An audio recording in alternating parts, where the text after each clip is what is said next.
All right, once again for the Lady Panthers, they are head coached by Allison Carlgren. They average 34 points a game. They're starting McKenna Reeves, Kenzie Langston, Kasia Carlgren, Macy Rickard, and Jessica Jensen. For the Lady Red, head coached by Nick Lynn, 48.8 points a game. It's Freeling, Hutchinson, Timmons, Maydew, and Rentschler. The Lady Red in their home white jerseys with the red numbers and the green trim. The Lady Panthers in their road blue jerseys, yellow numbers, and the white trim.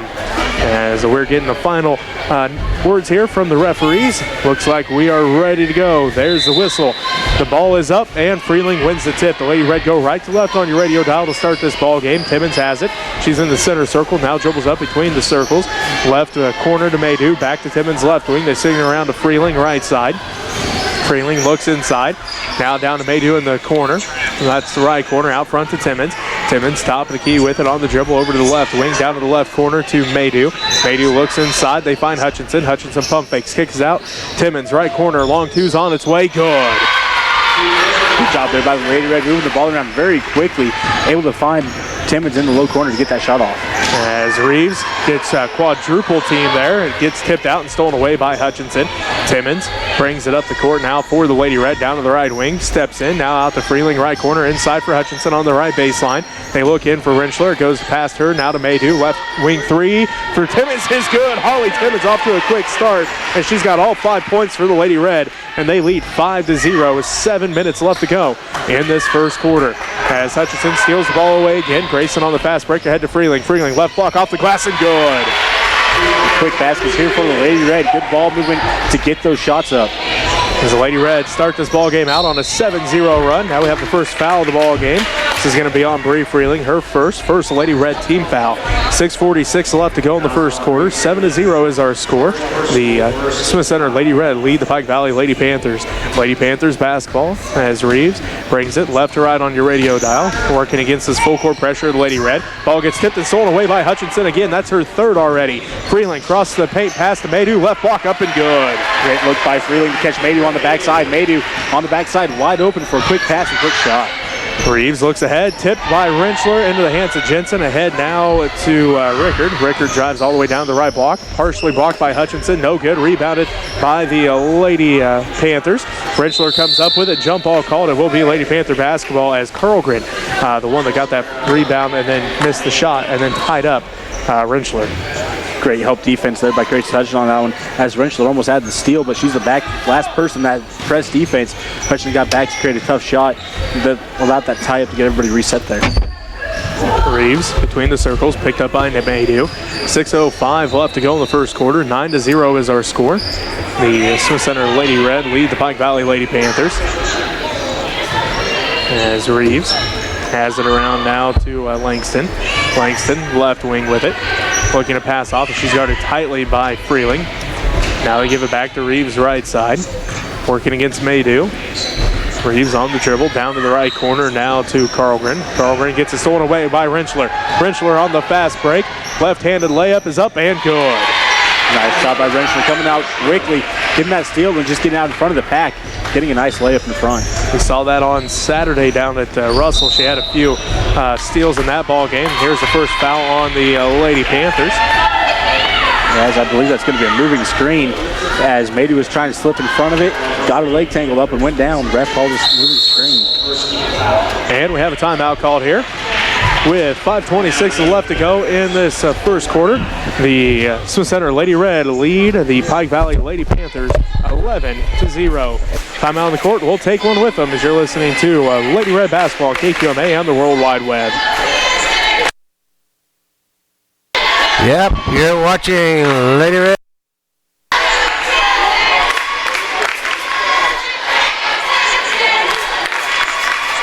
Here's Lady Red in action.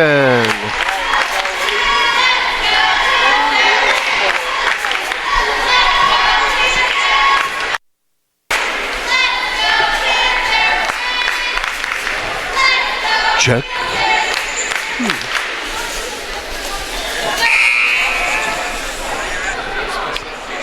Right alongside Robbie Gibson. The Smith Center Lady Red lead the Pike Valley Lady Panthers 11-0. As the Lady Red will have the basketball out of the timeout. It's Timmons, Freeling, Maydew, Hutchinson, and Rentschler for the Lady Panthers. It remains Langston, Reeves, Carlgren, Rickard, and Jensen out there. Lady Red basketball as they find Maydew at the left elbow. Out to Timmons' left corner. Out front now to Freeling. She swings around to Maydew right wing. Inside for Hutchinson. One dribble off the glass. No good. Rebounded by Rentschler. Put back by Rentschler is no good. And it's rebounded by Jessica Jensen as the Lady Panthers bring it back the other way. Left to right on your radio dial. 5 minutes left to go in the first quarter. 11-0 is our score. The Smith Center Lady Red lead the Pike Valley Lady Panthers. Reeves' left elbow shot may have partially been blocked by Maydew as it goes out of bounds. And they are going to say Lady Red basketball. So Lady Panthers touched it last. So 4:53 left to go in the first quarter. 11-0 is our score. The Smith Center Lady Red lead the Pike Valley Lady Panthers. Rentschler hasn't. One dribble into the paint. She's headed to the free throw line. This will be the second team foul on the Lady Panthers. Great look of Pike Valley. Great look to catch Rentschler underneath as she was standing on the low block. Had a good pass into her and then quick little pump fake and got into the middle of the lane where she was quickly triple teamed by the Lady Panthers. So the Lady Panthers making sure that Rentschler had a tough shot on that one, just catching her on the arm. Rentschler hits the first one. That makes it 12-0. She now has 3 points. 4:42 left to go here in the first quarter. Rentschler's second free throw is on its way. This one is good as well. She now has 4, and it makes it 13-0. The Smith Center Lady Red lead the Pike Valley Lady Panthers. As it is Rickard with it. She picked up that foul there, her second personal, second team foul that sent Rentschler to the free throw line, as it is Carlgren at the right wing. Out front now to Rickard. Ball gets tipped by Maydew, fighting for the basketball, and the Lady Panthers continue with it as Carlgren has it at the right wing, and she's going to be fouled. Second team foul on the Lady Red. I think this one's on Holly Timmons. We'll wait the official word. There it is. Holly's first personal foul against second Lady Red team foul. Holly just trying to go for the steal there as the ball went towards the ankles of everybody. Just catching them on the arm as she was trying to get the ball. Lady Panthers basketball after the foul by Timmons. 4:15 left to go in the first quarter. The Smith Center Lady Red lead, and now we have a double dribble called on Rickard. So the ball goes back to the Lady Red. 4:12 left to go in the first quarter. 13-0, the Smith Center Lady Red lead. The Pike Valley Lady Panthers as Timmons has it. Out to Hutchinson, down to the right corner to Maydew. Inside for Hutchinson is no good. Rebounded by Hutchinson, put back no good. Rebound by Hutchinson, put back good. So Grayson padding her stats there a little bit with a couple offensive rebounds. Finally gets to 2 points, her first of the ball game. And the Lady Red lead at 15-0 as Reeves working against this full court pressure. Have a foul called here. This one's going to be on Maydew. I guess he's put up one there. I thought it looked like he put up 2 fingers. So they're going to say it's on Holly. Her second personal, third Lady Red team foul. The Lady Red in that 2-3 zone with 3:40 left to go in the first quarter. 15-0 is our score. The Smith Center Lady Red lead the Pike Valley Lady Panthers. Rickard in the paint. Shot is up, no good. Rebounded by Jensen. Shot up, no good. Rebound fought for, and Fort Miller comes down with a rebound. Ahead to Freeling. Freeling on the fast break. Layup is good. Freeling quickly taking off the other way. Getting out in front of everybody just for a quick little outlet pass and an easy layup. So that makes it 17-0 as Rentschler tips the ball into the hands of Hutchinson. Now to Timmons, left block up and good. That makes it 19-0, the Smith Center Lady Red lead. As Rentschler coming up a little slow, holding that nose that got broken on Saturday against Russell. Looks like she is all right though, as the Lady Panthers have it underneath. Shot is up by Jensen, good. Good ball movement there by the Lady Panthers to find Jensen and the low block on the backside of Lady Red's defense open. So that makes it 19-2. The Smith Center Lady Red lead the Pike Valley Lady Panthers. Rentschler left block up and good. Good pass right along the baseline. Rentschler put the ball on the floor, went right up with it, got 2 points. And Rentschler fighting for the ball again in the right corner. Jump ball called, Lady Red basketball, as it was Rentschler and Rickard fighting that time as Maydew comes back in. Timmons going to take a seat. Into the ball game for the Lady Panthers is Paisley Benny. Also in there now is Riley Jacobson. Lady Red basketball as they lead, 2:15 left to go in the first quarter. 21-2 is our score. The Smith Center Lady Red lead the Pike Valley Lady Panthers. Freeling has it out front to Fort Miller. Now to Hutchinson, down on the baseline to Maydew, back to Hutchinson, out front to Rentschler. She pump fakes, kicks it to Hutchinson, right corner, 2 is on its way, good. Hutchinson got a nice friendly bounce on that one. Hits the backside of the ring, bounces straight up, hits the other side, falls right through the net for her. Makes it 23-2 with 1:50 left to go in the first quarter. Reeves passes it ahead to Carlgren. Carlgren trapped by Freeling and Hutchinson, looking to pass off.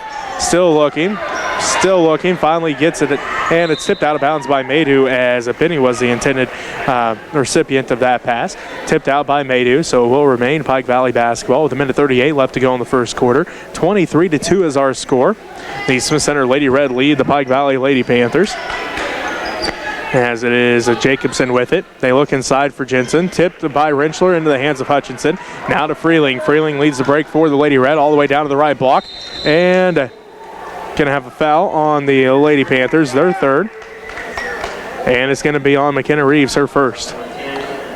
As Freeling got down there, went to jump stop.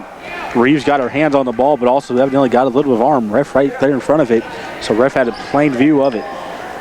Fort Miller inbounds to Freeling. Freeling back to Fort Miller. Left elbow shots on its way. Rattles out. Rebounded by Maydew. Maydew kicks it back out front to Freeling. Now to Hutchinson. Down to Rentschler. Rentschler left block.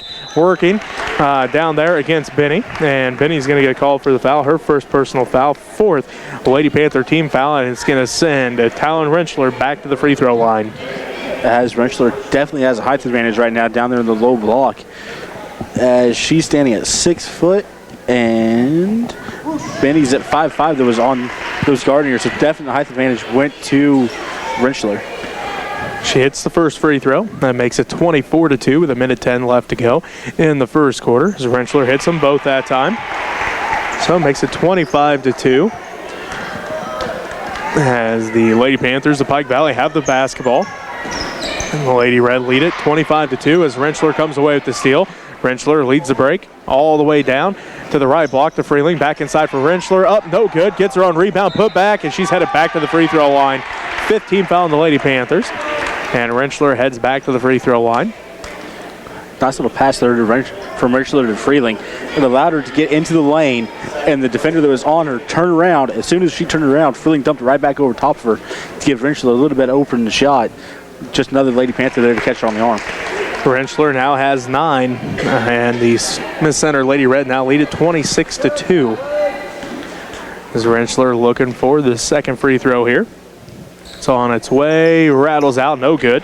Rebounded by the Lady Panthers as they hand it off to Reeves. Reeves brings it left to right on your radio dial with 47 seconds left. Stops and pops at the free throw line, no good. Rebounded by Jensen. Jensen gets the pass off.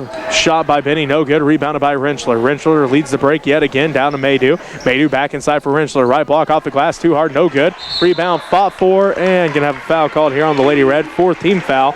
And this one's going to be on Grayson Hutchinson, her first. As Hutchinson just came through there, skied for the rebound, and just bulldozed over top one of the Lady Panthers. So quick call by the ref. Glad to see both of them came up because they both went to the floor pretty hard on that one. Timmons comes in. Rentschler going to take his seat. 32 seconds left to go in the first quarter. The Smith Center Lady Red lead it 26-2. As Reeves gets it stolen away by Freeling to Timmons to Maydew at the left block. She'll put up the shot, no good. Rebound fought for. Freeling saves it into Maydew at the left block. Maydew shot again, and this time she's fouled. So she'll head to the free throw lines. That's the 16th foul on the Lady Panthers. And this one's going to be on Benny, her second. Lady Red doing very good with this ball movement. Getting it to one player, then looking to the other side of the lane and just dishing it right back over top to the Lady Panther defense to make them have to all of a sudden turn and try to get over there, and then just getting fouls as they're going over. Maydew misses the first one. Maydew still looking for her first made free throw of the year. She's 0 of 3 coming into the ball game. So this one's on its way. No good as well. She does get her own rebound, though. Kicks out to Hutchinson. Now to Freeling. Left wing. Three's on its way. This one's off to the left. Rebounded by Jensen. So it's a Lady Panther basketball with 8 seconds left to go in the first quarter. Reeves has it on the dribble, picked up by Maydew. Reeves on the move towards the basket to the free throw line. Shot is up, off the glass, and good. And that's how the first quarter ends, with the Smith Center Lady Red up 26-4. We're going to take a timeout here. We'll be back with the second quarter of action right after this, as you're listening to Lady Red Basketball on KQMA and the World Wide Web. We'd like to thank all of our sponsors, everybody who's contributed and made some good things happen here. Lady Red taking on the Pike Valleys here. Lady Red and Redmen are going to be in Norton on Friday. So head on up there. Redmen Wrestlers heading up to Grand Island for a fracas, whatever that is, on Friday and Saturday. So that's always a good matchup, seeing a lot of teams from all over the area, not just in the states, but the states surrounding Nebraska. So hope you all, if you're a big wrestling fan, head up to the Grand Island and check out the Redmen and the Lady Red, or the Redmen in wrestling. High School, as we ended the first quarter, the Smith Center Lady Red lead by 22, 26-4, as it was 26-2 for much of that. Actually it was 19-0 at one point. Then with 2:48 left to go in that first quarter, the Lady Panthers finally on the board, as it was 19-2 until right there at the buzzer at the end of the first quarter. Reeves able to bank one off the glass, get the 2 points, makes it 26-4 to start this second quarter. For the Lady Panthers, it looks like it's Carlgren, Reeves. Also out there is Jacobson, Benny, and Jensen. For the Lady Red, Maydew, who just comes away with the steal, ahead to Freeling. Freeling on the fast break. Layup is good. Reeves tried to split the defense, lost control of the ball, went into Maydew's hands, and she just found Freeling streaking down the sideline for the quick score for the Lady Red.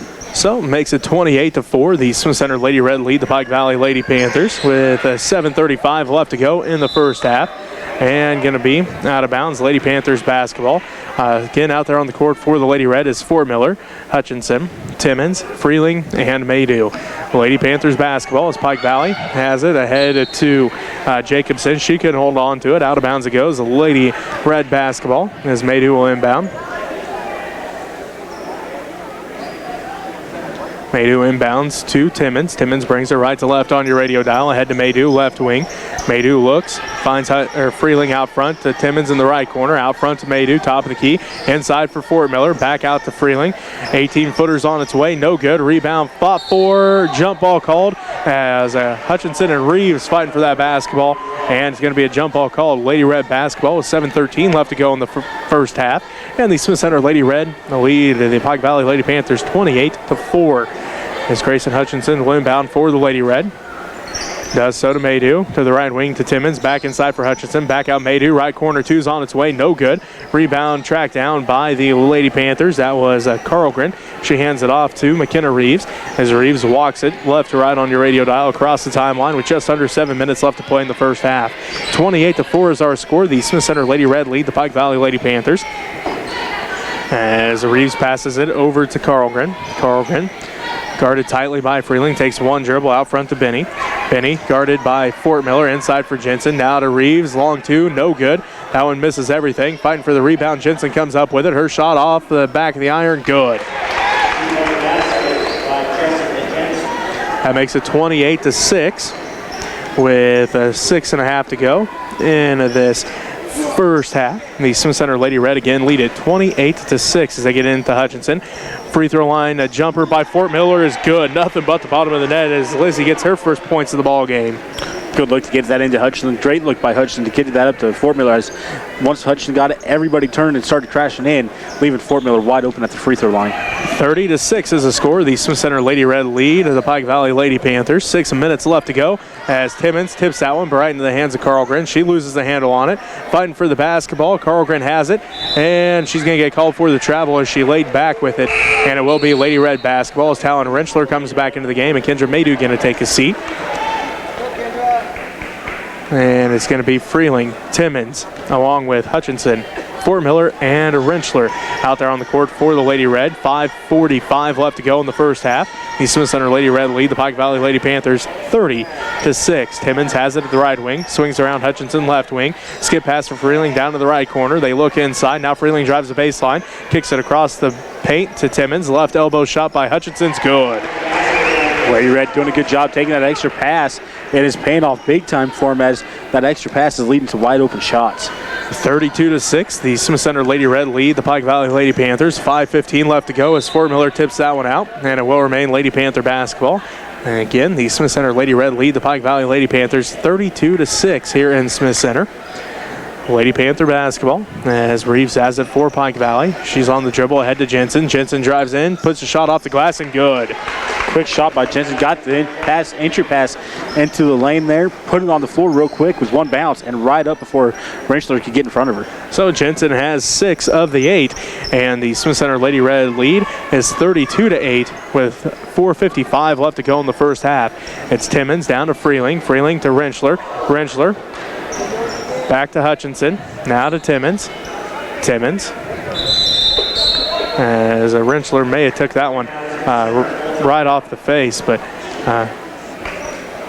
looks like she is going to run to the locker room, so she may be dealing with a nose issue again here, Robbie, but we'll take a timeout, and we'll be back with more from Smith Center right after this as you're listening to Lady Red Basketball on KQMA and the World Wide Web.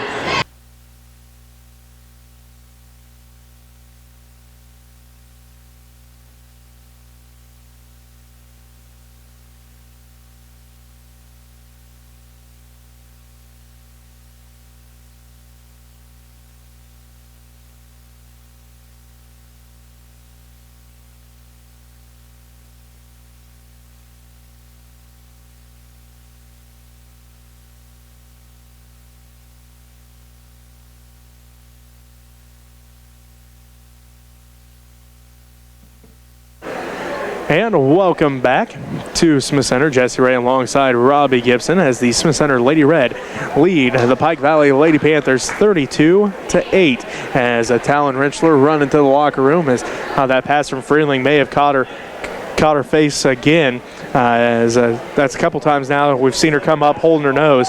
This time she may have actually been bleeding. The first time, luckily, she wasn't. This time she may have been as she ran to the locker room, hopefully. Of course, we hope everything is all right with Talon as it is the Lady Red basketball. Out of the timeout, they lead 32-8. 4:40 left to go in the first half. Maydew has it in the right corner on the dribble up to the right wing. Skip pass to Freeling, left wing, down to the corner to Timmons. Three's on its way, no good. Rebounded by Hutchinson. Now to Maydew in the paint. Shot is up and good.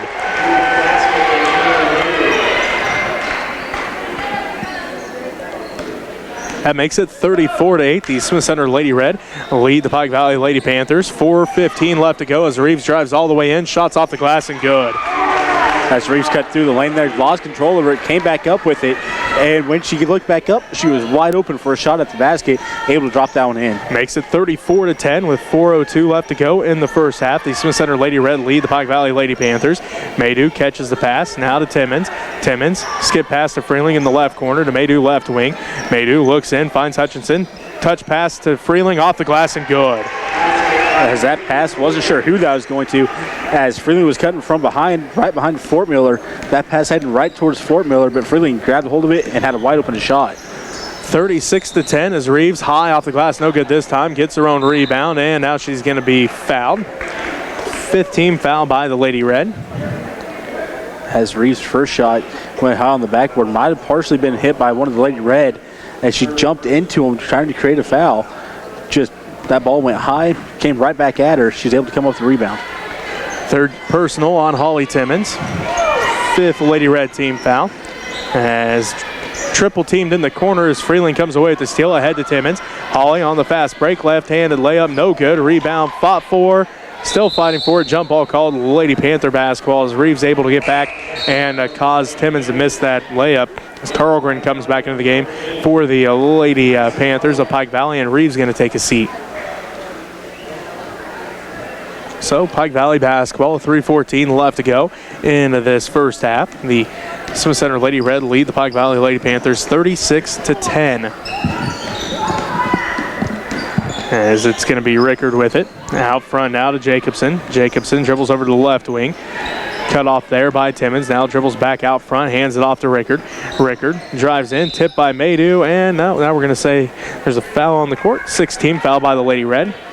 This one's on Maydew, her first. Maydew just trying to reach in there, tip that ball out of there.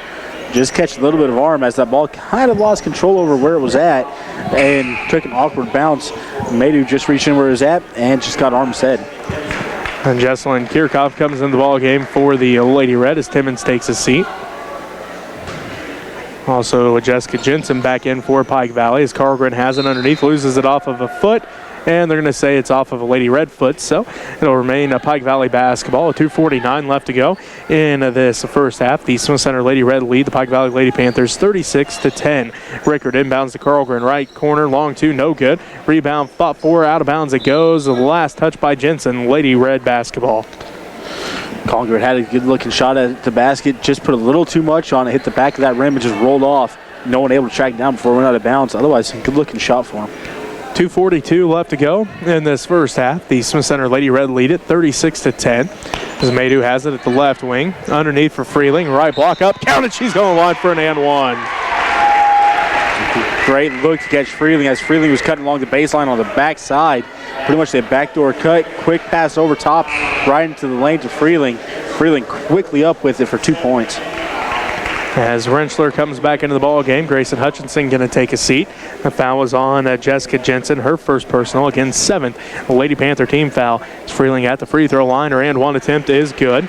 That makes our score 39-10. The Smith Center Lady Red lead the Pike Valley Lady Panthers with 2:25 left to go in the first half. Carlgren has it to Rickard. Rickard on the dribble to the top of the key. She dribbles all the way over to the right wing. Cut off there by Maydew. Looking to pass off. Does so to Jensen in the right corner. Ball gets tipped into the hands of Rickard. Rickard trapped on the baseline or on the sideline by Freeling. Freeling couldn't come up with that steal into the hands of Langston, and Langston's going to be fouled. 17 foul on the Lady Red. Lots of hands going everywhere for the Lady Red, as I believe there's probably 3 or 4 different Lady Red in that one possession that had their hands on that ball. Lady Panthers fighting every tooth and nail to keep that ball. Finally, Langston drawing a foul. 39-10 is our score. The Smith Center Lady Red lead the Pike Valley Lady Panthers. Langston at the line, shoot 1-1. Good on the first one.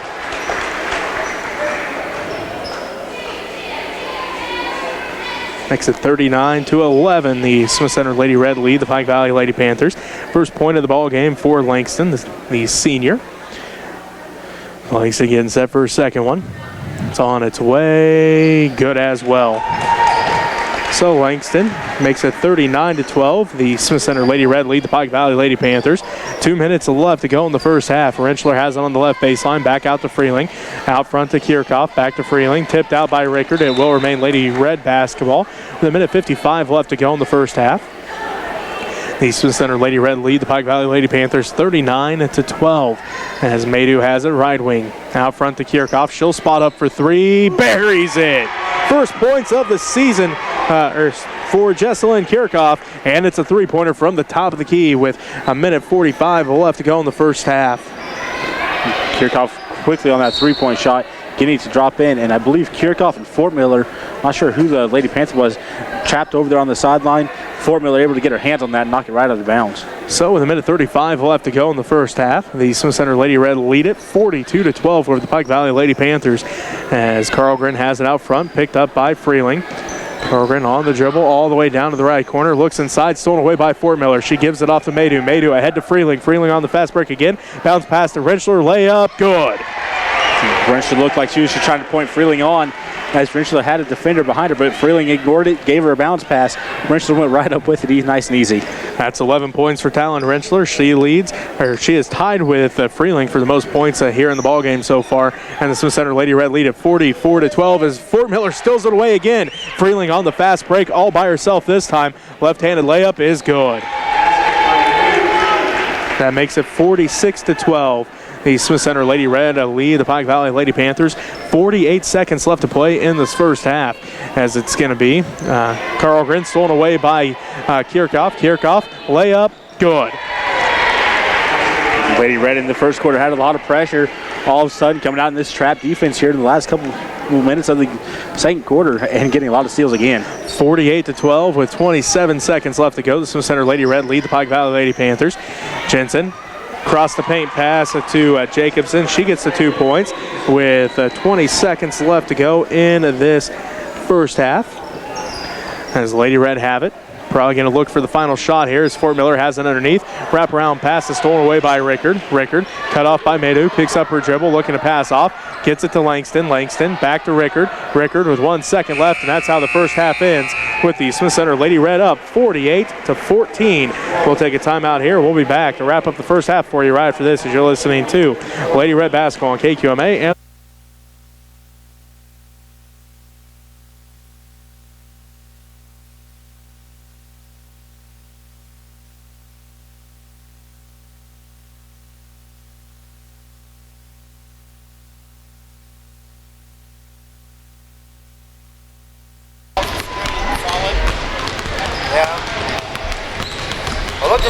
to Smith Center, Jesse Ray alongside Robbie Gibson at halftime. The Smith Center Lady Red lead the Pike Valley Lady Panthers of 48-14. Looking at the scoring for the Lady Panthers, 4 points for McKenna Reeves.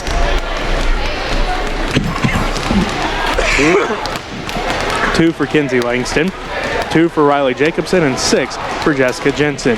For the Lady Red, it's 13 points for Bree Freeling, 5 for Jesselyn Kirchhoff, 6 for Grayson Hutchinson, 7 for Holly Tibbins, 4 for Kendra Maydew, 2 for Lizzie Fort Miller, and 11 for Talon Wrenchler. Robbie, how'd stats look?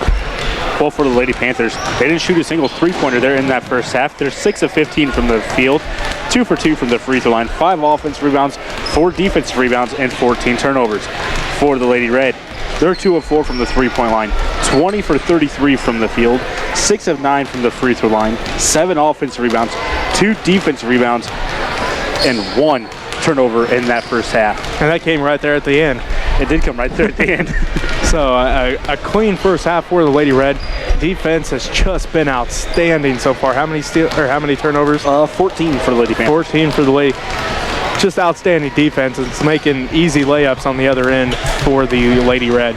It really is. I mean, this Lady Red defense is what we've kind of come accustomed to seeing.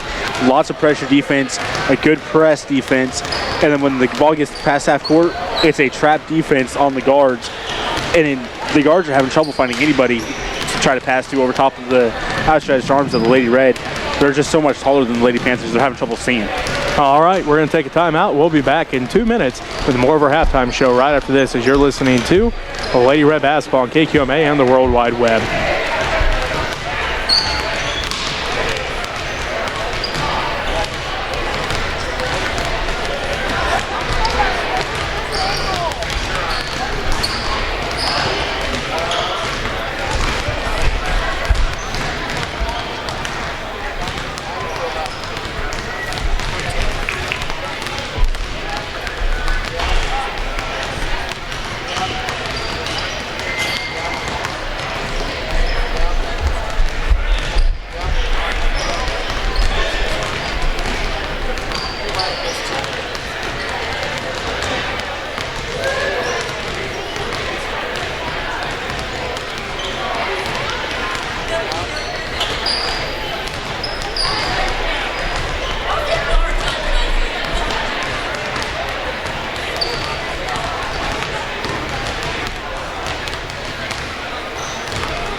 Well, welcome back.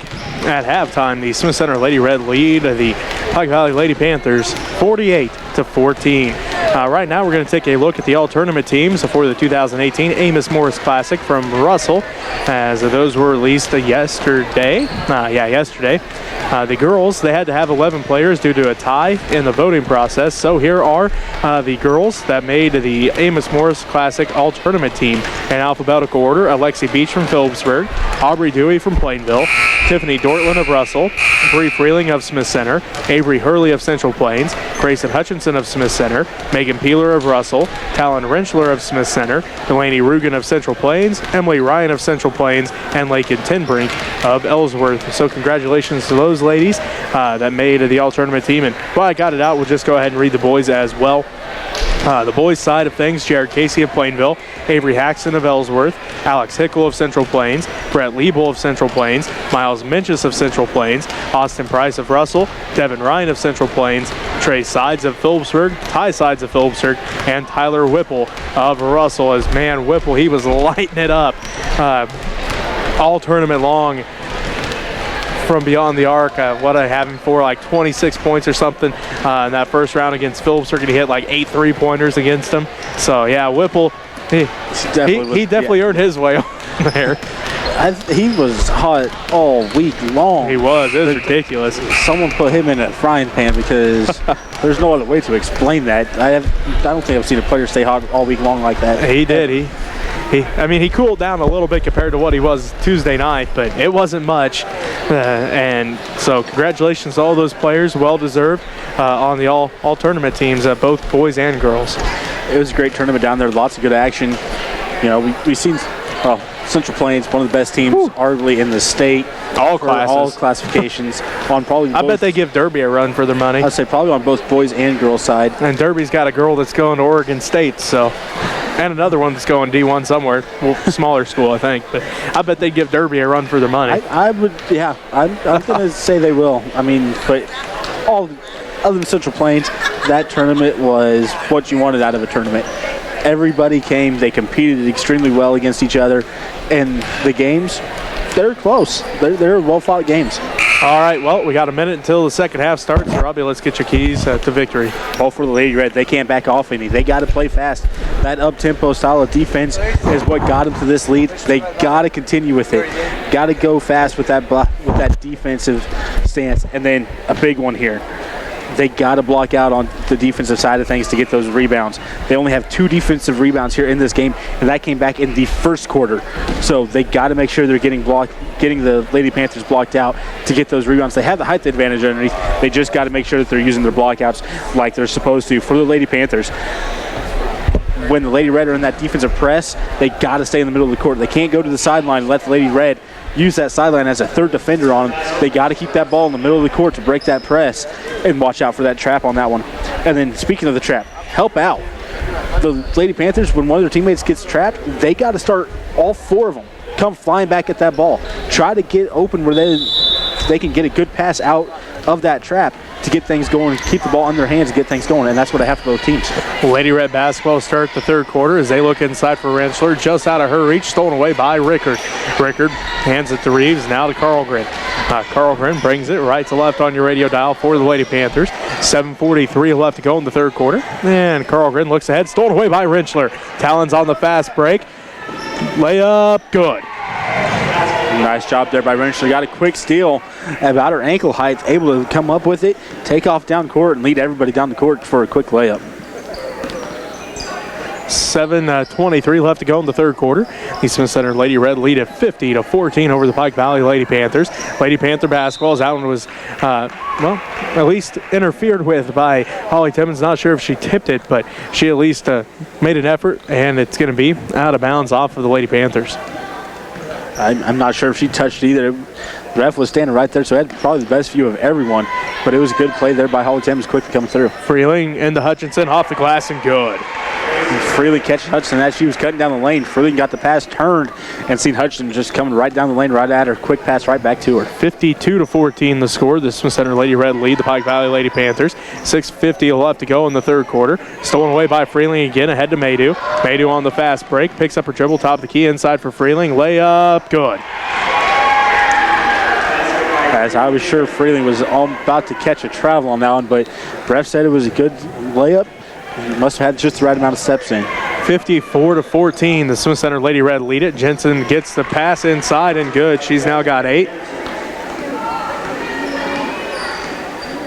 Makes it 54-16. The Smith Center Lady Red lead the Pike Valley Lady Panthers as Freeling has it in the left corner, drives in underneath for Rentschler, stolen away by Jensen. Jensen stolen away by Rentschler. Rentschler up and good.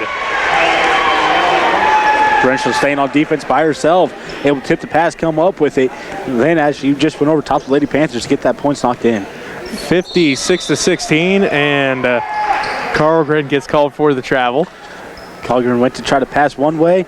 Bree's hand was there, and she quickly tried to switch directions with it, but drug that back pivot foot. 56-16, the Smith Center Lady Red lead the Pike Valley Lady Panthers with 5:55 left to go in the third quarter. Maydew has it between the circles to Timmons, right corner. Timmons across the paint or across the court pass to Freeling, and Timmons going to get called for the travel. So ball goes back in the hands of the Pike Valley Lady Panthers with 5:48 left to go in the third quarter, and the Smith Center Lady Red lead the Pike Valley Lady Panthers 56-16. Carlgren brings it right to left on your radio dial across the timeline. 5:40 left to go in the third quarter. Hands it off to Reeves. Reeves in the center circle. Over to Rickard, right wing. Rickard drives down to the baseline. Shot is up over Timmons. No good. Rebounded by Freeling. Freeling outlets ahead to Hutchinson. Ahead to Maydew. Maydew's layup is good. Maydew seen the shot, went up, and she took off to the other end of the court. Lady Red able to find her before the Lady Panthers could even get to half court. Maydew with a wide open layup.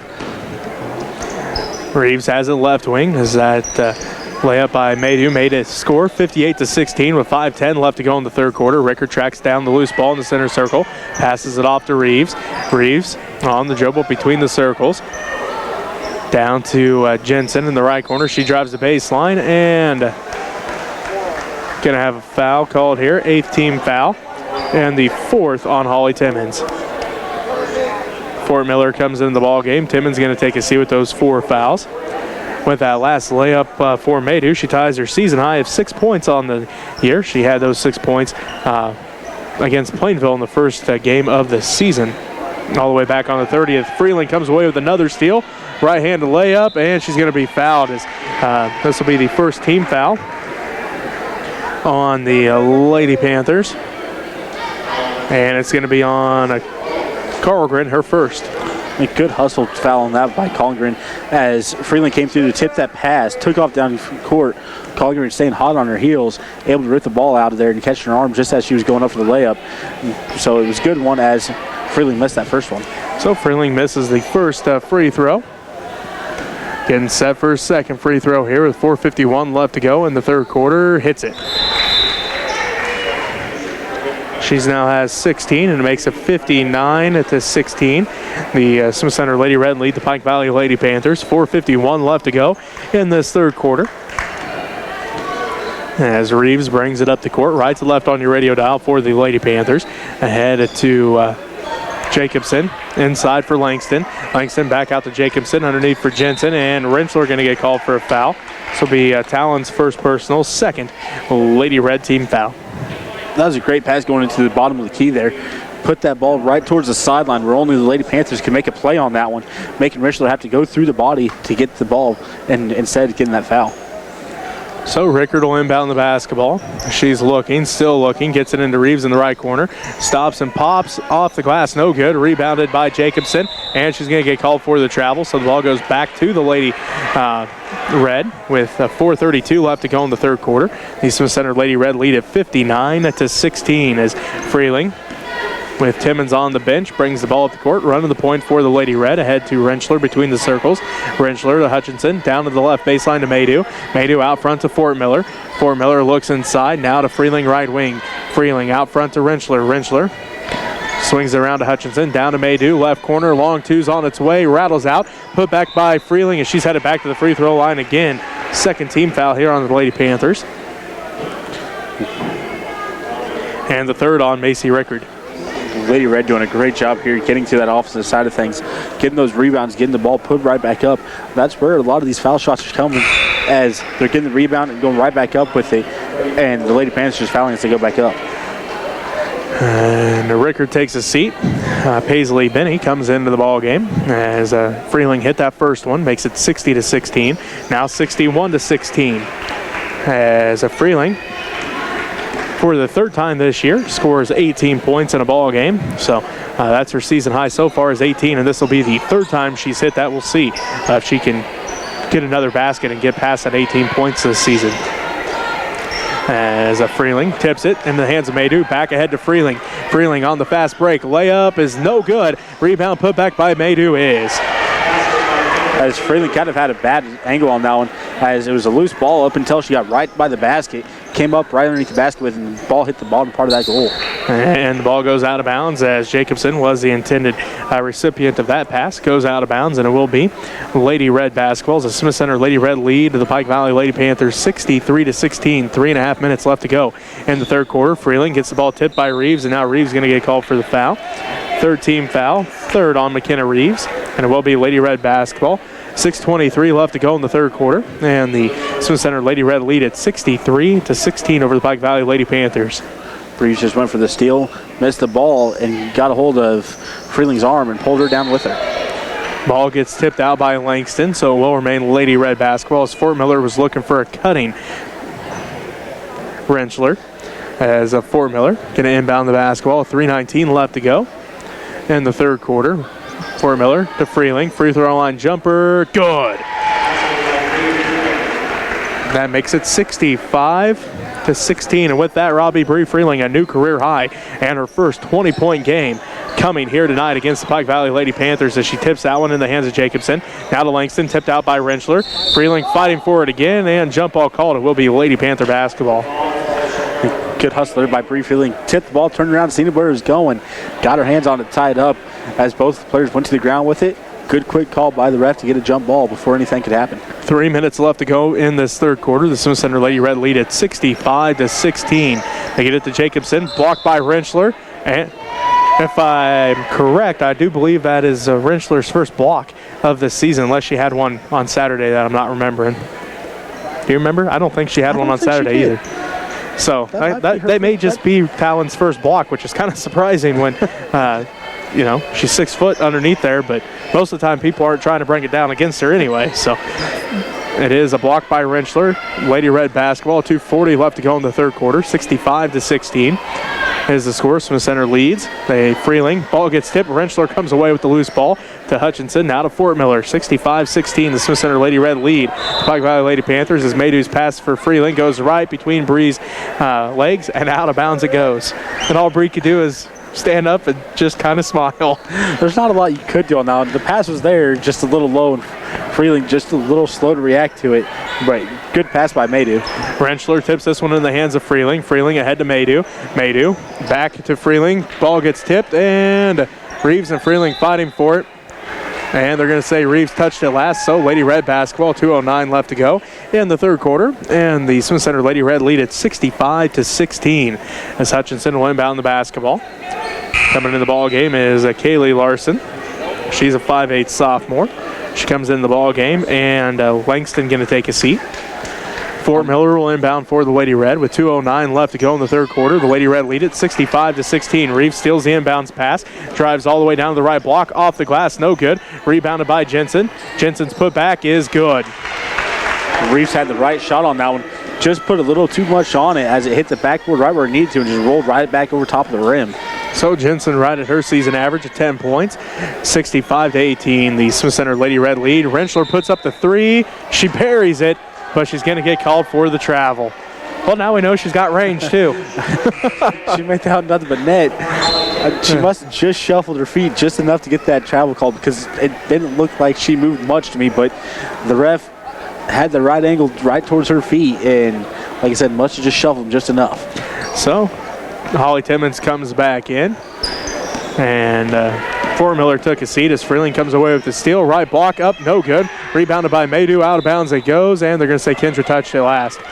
So it will be a Lady Panther basketball as Pike Valley will regain possession here with a minute and a half left to go in this ball game, or in this third quarter, I should say. And the Smith Center Lady Red lead the Pike Valley Lady Panthers 65-18.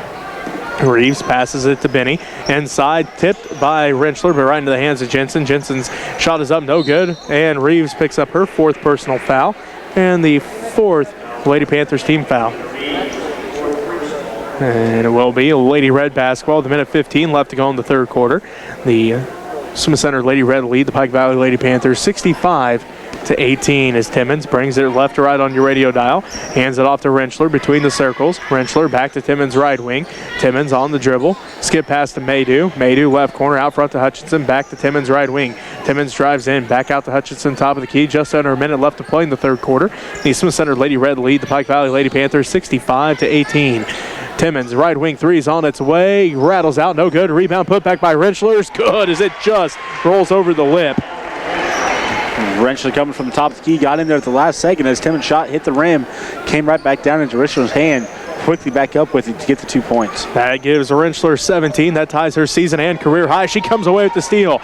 Talon on the fast break. Layup. No good. Rebound fought for. Out of bounds it goes. They're going to say Holly Timmons touched it last. And it will be a Lady Panther basketball. 26 seconds left to go in this 3rd quarter. And the Smith Center Lady Red lead the Pike Valley Lady Panthers 67-18. As Rentschler came away with that steal, got down leading everybody, just put it too hard off the backboard on that layup. Otherwise, it was a good-looking layup. So, Lady Panther basketball as Hutchinson comes away with the steal, leads the break ahead to Freeling. Freeling ahead of everyone, right-handed layup, good.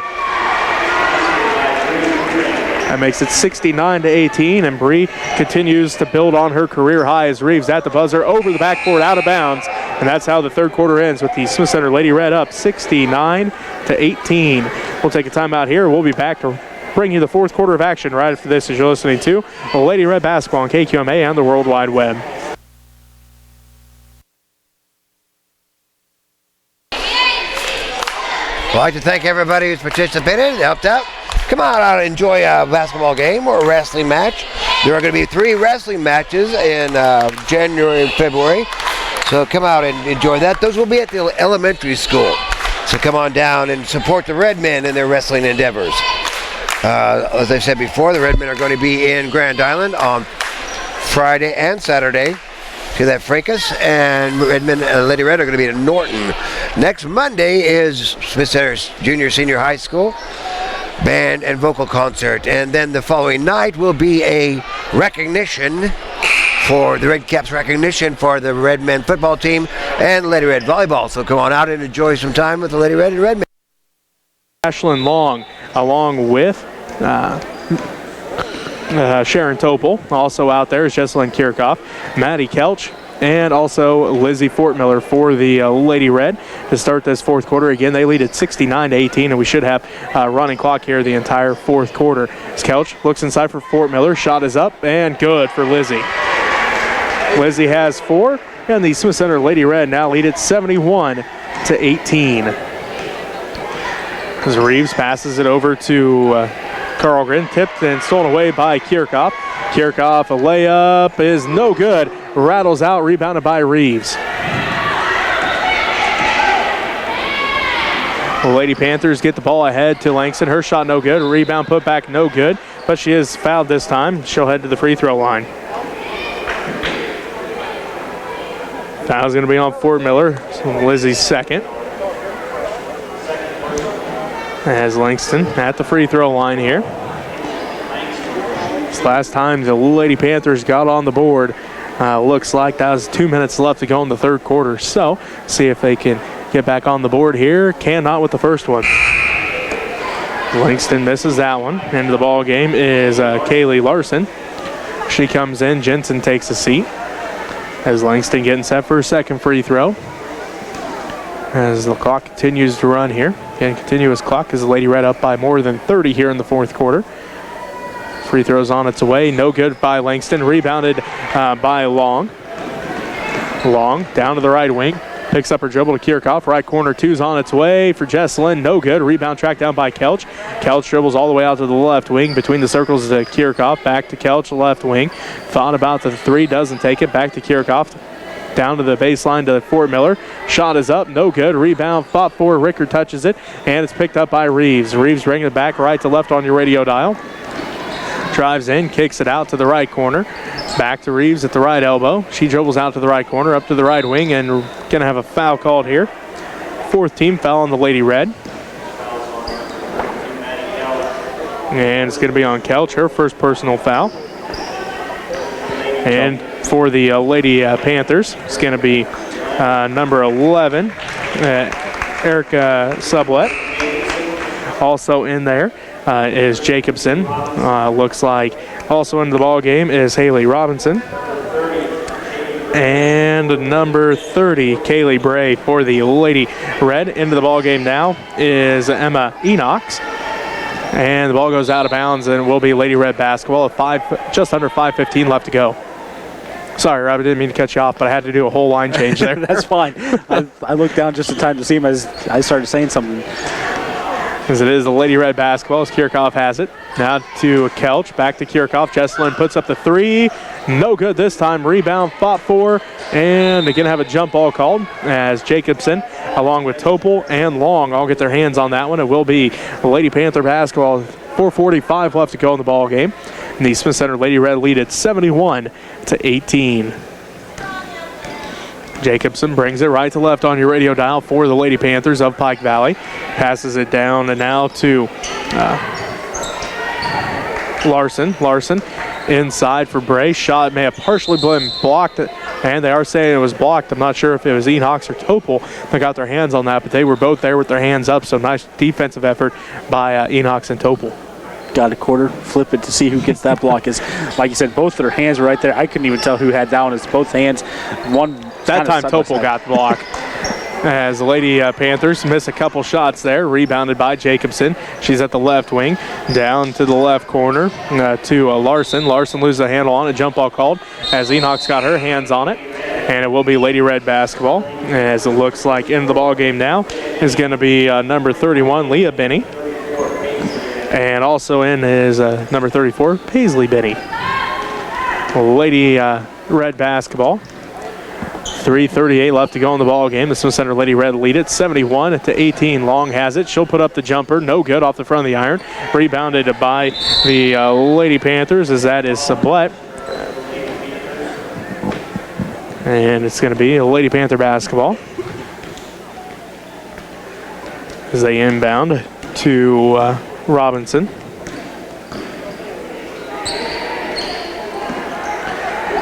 Ball gets tipped around. Jump ball called again as Kelch gets it. Tied up this time with Sublette. Kirchhoff quickly got her hand in there, tipped it out of there, and Kelch grabbing hold of it as Sublette came in there, grabbed it at the same time. Both of them getting that jump ball. Long has it, right wing, skip past to Kelch, left wing, out front to Kirchhoff, back to Long, right wing, down to Topol on the right baseline, back to Long, right wing. She spots up for 3, no good. Leaves that one short, rebounded by Topol. Topol's shot is up, no good. Rebound fought for, and the Lady Panthers come down with it, stolen away by Enox, and jump ball called. It will be Lady Panther basketball as Enox got the steal and then gets tied up with Paisley Benny. So it will be a Lady Panther basketball, 2:28 and counting left to go in this ball game. The Smith Center Lady Red lead the Pike Valley Lady Panthers 71-18 as the ball gets stolen away by Enox again, or at least she got her hands on it, forces another jump ball, and it will be a Lady Red basketball this time. 2:08 and counting left to go in the ball game. The Smith Center Lady Red lead the Pike Valley Lady Panthers 71-18 as Kirchhoff brings it up the court between the circles, left to right on your radio dial. Kirchhoff looks at the basket, now passes it to Long. Long on the dribble, back out front to Kirchhoff. She spots up for 3. Good! Kirchhoff had a hand in her face, but able to knock it down anyways. Nothing but bottom of the net for Kirchhoff on that 3. And with that, Kirchhoff now has 8. That's a new career high for her. Her old career high coming last year. She had 6. Now she misses the layup. Put back by Long, no good. Put back by Long again, no good. Rebounded by Enox. Put back, no good. Rebounded by Kirchhoff. Minutes 28 left to go in the ball game, and the Smith Center Lady Red lead the Pike Valley Lady Panthers 74-18. Kelch has it around to Long, left wing, back out front to Kirchhoff, back and now to Kelch, right wing 3's on its way, no good. Rebound fought for, and jump ball called as Benny and Topol get tied up. So jump ball called. Lady Panther basketball as Pike Valley regains possession of the basketball with a minute left to go in this ball game. In the Smith Center Lady Red lead at 74-18. It is a Lady Panther basketball as Robinson has it in the right corner. Tipped and stolen away by Long. Long leads the break now for the Lady Red ahead to Kirchhoff. Just out of her reach. She saves it in, though, to Kelch. Kelch puts up the shot. No good. Rebound put back by Long. Too hard. No good. And Enox tries to save this one in. It goes out of bounds. And it will be a Lady Panther basketball as Pike Valley will have the basketball. 30 seconds left to go in this game. The Smith Center Lady Red lead at 74-18. As it's going to be Robinson bringing it up the court. She's between the circles. 18 seconds left and counting all the way down to the right corner. And we're going to have a foul called here. Looks like this one's going to be on Pike Valley. It's going to be on Paisley Benny. 5th team foul by the Lady Panthers as Kirchhoff passes it ahead, and that's how the ball game ends. The Smith Center Lady Red win at 74-18. We're going to take a timeout here. We'll be back to wrap up this ball game for you right after this as you're listening to Lady Red basketball on KQMA on the World Wide Web. Lady Red come away with a win. Good job, Lady Red. Proud of y'all. Coming up next will be the Redmen. Don't forget to come out and enjoy a basketball game, wrestling match, and the Christmas program on Monday night. You're watching Lady Red volleyball or basketball? I'm still living in the past. Basketball on www.usd 237 and Next Tech Channel 165. If you'd like to help contribute to our efforts, you can send money to Smith Center Junior Senior High School, Smith Center 300 Roger Barton Way, Smith Center, Kansas. I'd like to thank Cade for helping out, running the scoreboard here, and Alicia Day up running the camera tonight. So I'm Alan Donovan, Greg Holman running the stats. We'll be back shortly.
Dalton. There you go. Dalton. Dalton. Go. Go. Yep, go. Go. Go, go, go, go, go. We're all looking at you. Why is he just to do some quick math because for some reason I was coming up with 75 points, but apparently my fat fingers just hit the button wrong, and now I come up with 74. So the Smith Center Lady Red defeat the Pike Valley Lady Panthers 74-18. Taking a look at the scoring for the Lady Panthers: 4 points for McKenna Reeves, 2 for Kinsey Langston, 2 for Riley Jacobson, and 10 for Jessica Jensen. For the Lady Red, new career highs is set by a few players tonight. New career high for Bree Freeling, 22 points. She led all scores. New career high for Jesselyn Kirchhoff. She had 18. 8 tonight for Grayson Hutchinson, 7 for Holly Timmons. A new season high for Kendra Maydew as she scores 8 points tonight. 4 for Lizzie Fortmiller, and Talon Rentschler tying her career high with 17 tonight. On the stats side of things, the Lady Panthers, they're 0 of 1 from the three-point line, 8 of 25 from the field, 2 of 4 from the free throw line, 8 offensive rebounds, 8 defensive rebounds, and 31 turnovers in the game. For the Lady Red, they're 3 of 9 from the three-point line, 31 for 63 from the field, 49%. But at the third quarter, they're 29 to 47, shooting 62%. So that fourth quarter with the JV just putting up a whole bunch of shots. Kind of hurt them a little bit, but either way, 49% still a good percentage to shoot from the field. On the free throw, they're 9 of 13 from 9 of 13 from the free throw line. 17 offensive rebounds, 6 defensive rebounds, and 9 turnovers on the game. All right, well, we're going to send it back to the station for a while. When we come back, we'll have the boys' game as the Smith Center Redmen get set to take on the Pike Valley Panthers. Once again, the Lady Red defeat the Lady Panthers 74-18. You've been listening to Lady Red Basketball on KQMA and the World Wide Web.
What? Need a filmer for the boys game. Okay. I don't remember who was doing it for the boys.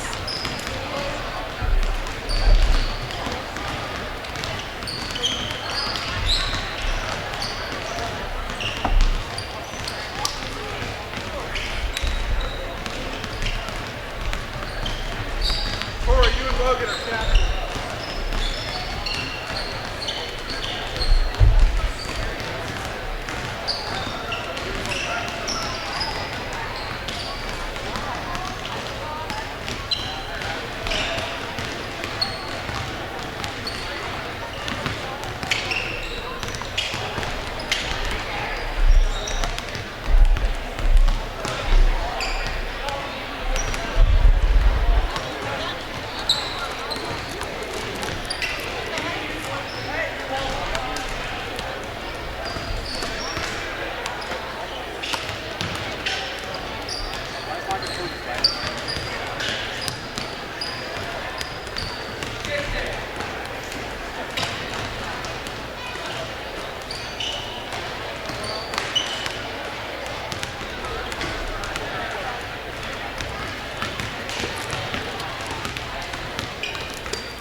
Thank you.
start when they leave the car. Alan, where's your phone? What? Where's your phone? Somebody found it and Susan called me.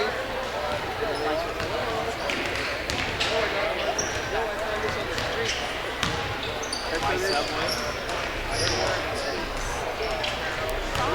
So fast happens at the beginning of the game. No 5 passes or what.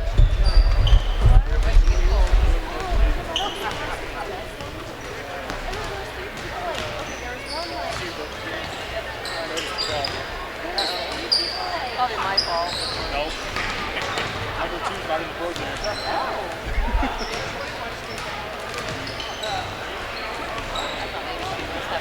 Has 5 times or something before he's gone.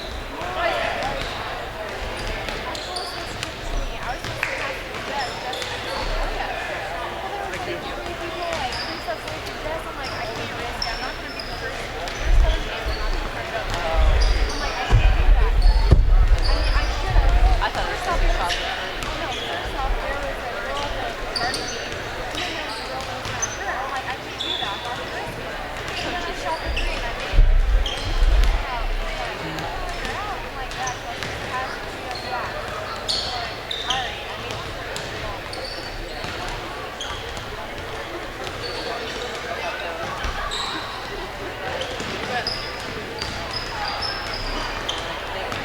Got everything ready to go? Yes, sir.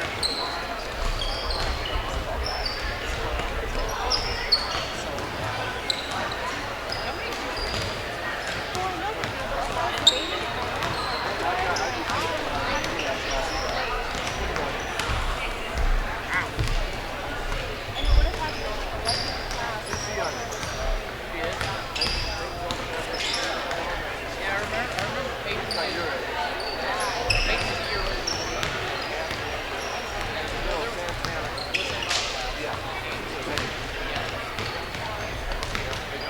Doing good, how are you? Good shot.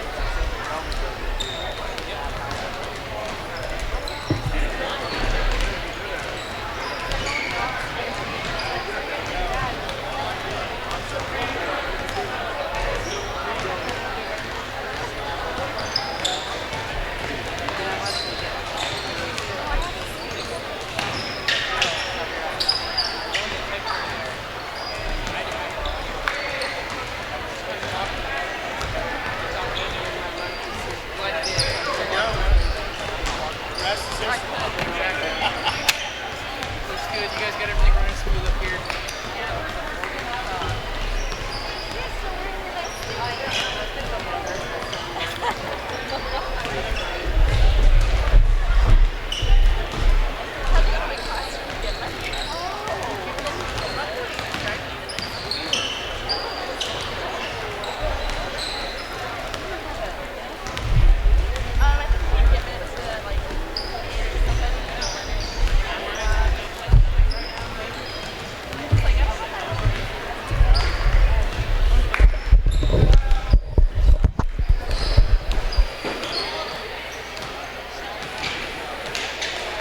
Don't forget, we'll be having a at Christmas time Home Alone here at the high school, or if you need to have a meal delivered, you can contact, I believe, Jim Kirchner.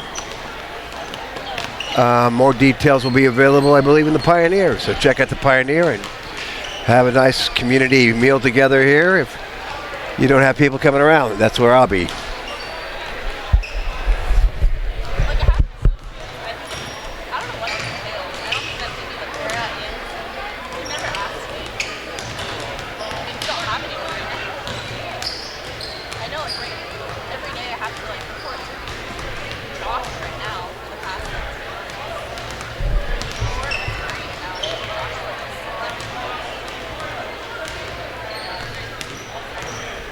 Nobody's like, do a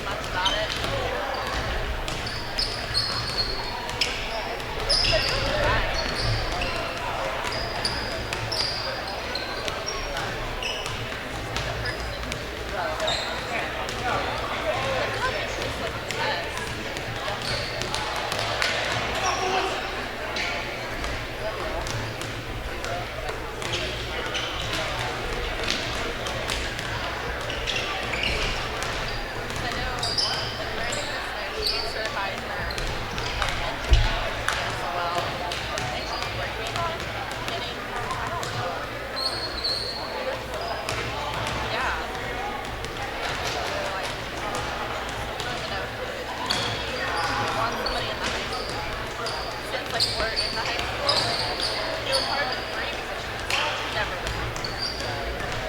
She tried, but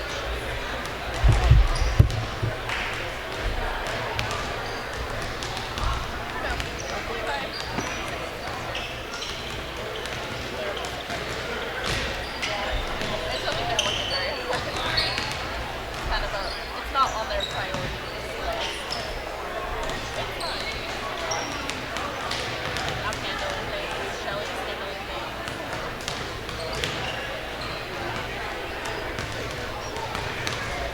I screwed up.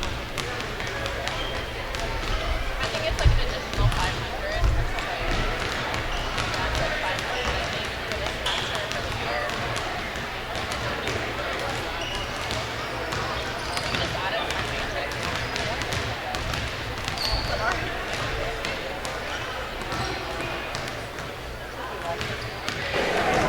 And welcome back to Smith Center High School. Jesse Ray alongside Robbie Gibson as we are getting set for the boys game. The Smith Center Redmen take on the Pike Valley Panthers. Both teams one win on the season. The Redmen 1-3 on the year. The Panthers are 1-2 on the year. The Redmen, well, the score in favor goes to them as they average 51.3 points a game. The Panthers just 38.3 points a game. As got pretty accustomed to Pike Valley having some guys that could score, and Anton Reeves and Heath White over the last couple of years, Robbie. Those guys graduated. Now, well, Anton kind of just handed the reins off to the younger Reeves, Keaton, as he's a 5'7" freshman. I do know that he leads this team of scoring. Couldn't tell you exactly what it is, but just from the scores I have seen, he's putting up some points already as a freshman. Well, I mean, you look at the Panthers, they're not very old. They have, looks like 2 seniors on the roster and 2 juniors. The rest of them are freshmen and sophomores. So it's going to be a young team for this Panthers team. So a little bit of growth going to go on with this team, but that'll help them out in the future. And, well, with the last name of Reeves, I don't doubt that he's going to be able to play some ball. Well, and one of the seniors that we have seen over the last couple of years put in some valuable time, some starting time, Michael Flavin. He's sitting in street clothes on the bench tonight. So their most experienced player not even going to be out there on the court for the Panthers tonight. That kind of takes Dunking chances off the table, too, as right. we've seen him get up there. We know he can throw it down. That's kind of why I was looking forward to this game, really, was seeing if he could get on a fast break and throw one down. But either way, you said the most player with the most experience on this Panther team, well, he's on the bench. So he's going to have to become a coach on the sideline to help this younger team out, to help them get in the right positions when they need to. For the Redmen, we saw a big game Friday night by Kyle Sass against Phillipsburg when he dropped 20. Not sure what all exact numbers for the Redmen on Saturday against Ellsworth. We do know that they beat Ellsworth in that 5th place game to get their first win of the season. So 1-3 on the year for the Redmen. Finally getting over that hump. They had a pretty tough stretch there to start the season. Plainville, Central Plains, and then Phillipsburg. So 2 ranked teams in Plainville, who's pretty good, especially when Jared Casey drops 40, and Smith Center still almost came back and won that game. I was going to say, that the Plainville game, you can't take a lot away from it. I mean, for the Panthers, number 1, 5'7" senior Kristen Garden. For the Redmen, number 3, 5'10" senior Colby Noy.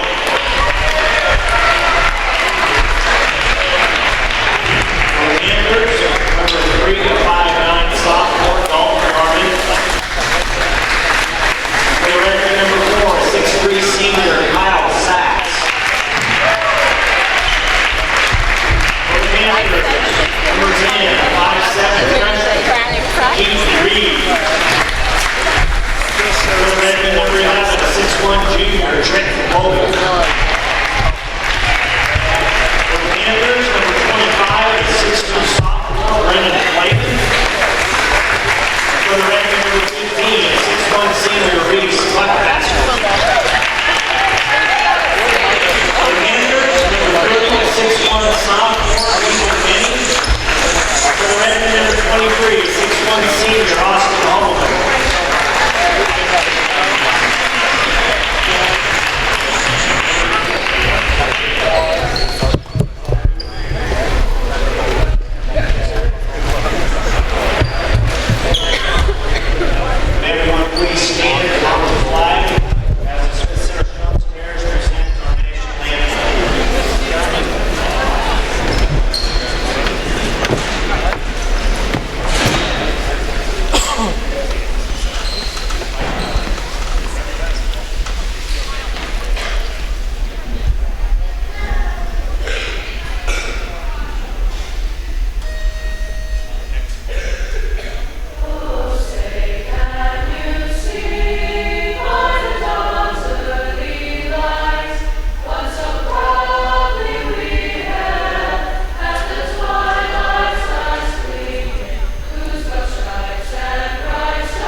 And welcome back to Smith Center. Jesse Ray alongside Robbie Gibson as we get set for tonight's matchup. The Smith Center Redmen take on the Pike Valley Panthers. Sass is in the center circle against Flavin. Ball's up. Sass wins the tip. Benoit tracks it down. The Redmen go right to left on your radio dial in those home white jerseys, red numbers and the green trim. The Panthers in the road blue jerseys, yellow numbers and the white trim. Redmen basketball. Benoit has it at the left wing. Looks inside for Sass. Can't get it to him. They give it back out to Trenton Colby. Now back to Benoit. Benoit drives in. Kicks it out to Colby. He tracks it down before it goes out of bounds to Hobelman in the right corner. Hobelman out front to Benoit. Benoit inside for Sass. Sass kicks it back out to Hobelman. Hobelman drives the baseline. Pump fake. Shot is up. Blocked from behind by Benny. Into the hands of Sass as it's tipped out. And they're going to say Sass touched it last. And it will be Pike Valley basketball. Good look there by Holman, taking the baseline. It was wide open to drive into. Just a tough area to pass off to, as Sass had good position, got the pass into Sass. Then Sass was quickly covered up by the Panthers. Full court pressure by the Redmen as Tristan Garman has it now to Benny. Ahead, stolen away by Hobelman. Hobelman leads the break. No look pass to Trenton Colby. Up, no good. Rebounded by Hobelman. Put back, and he's headed to the free throw line. This will be the first team foul on the Panthers. And Austin Hobelman heads to the free throw line for the Redmen.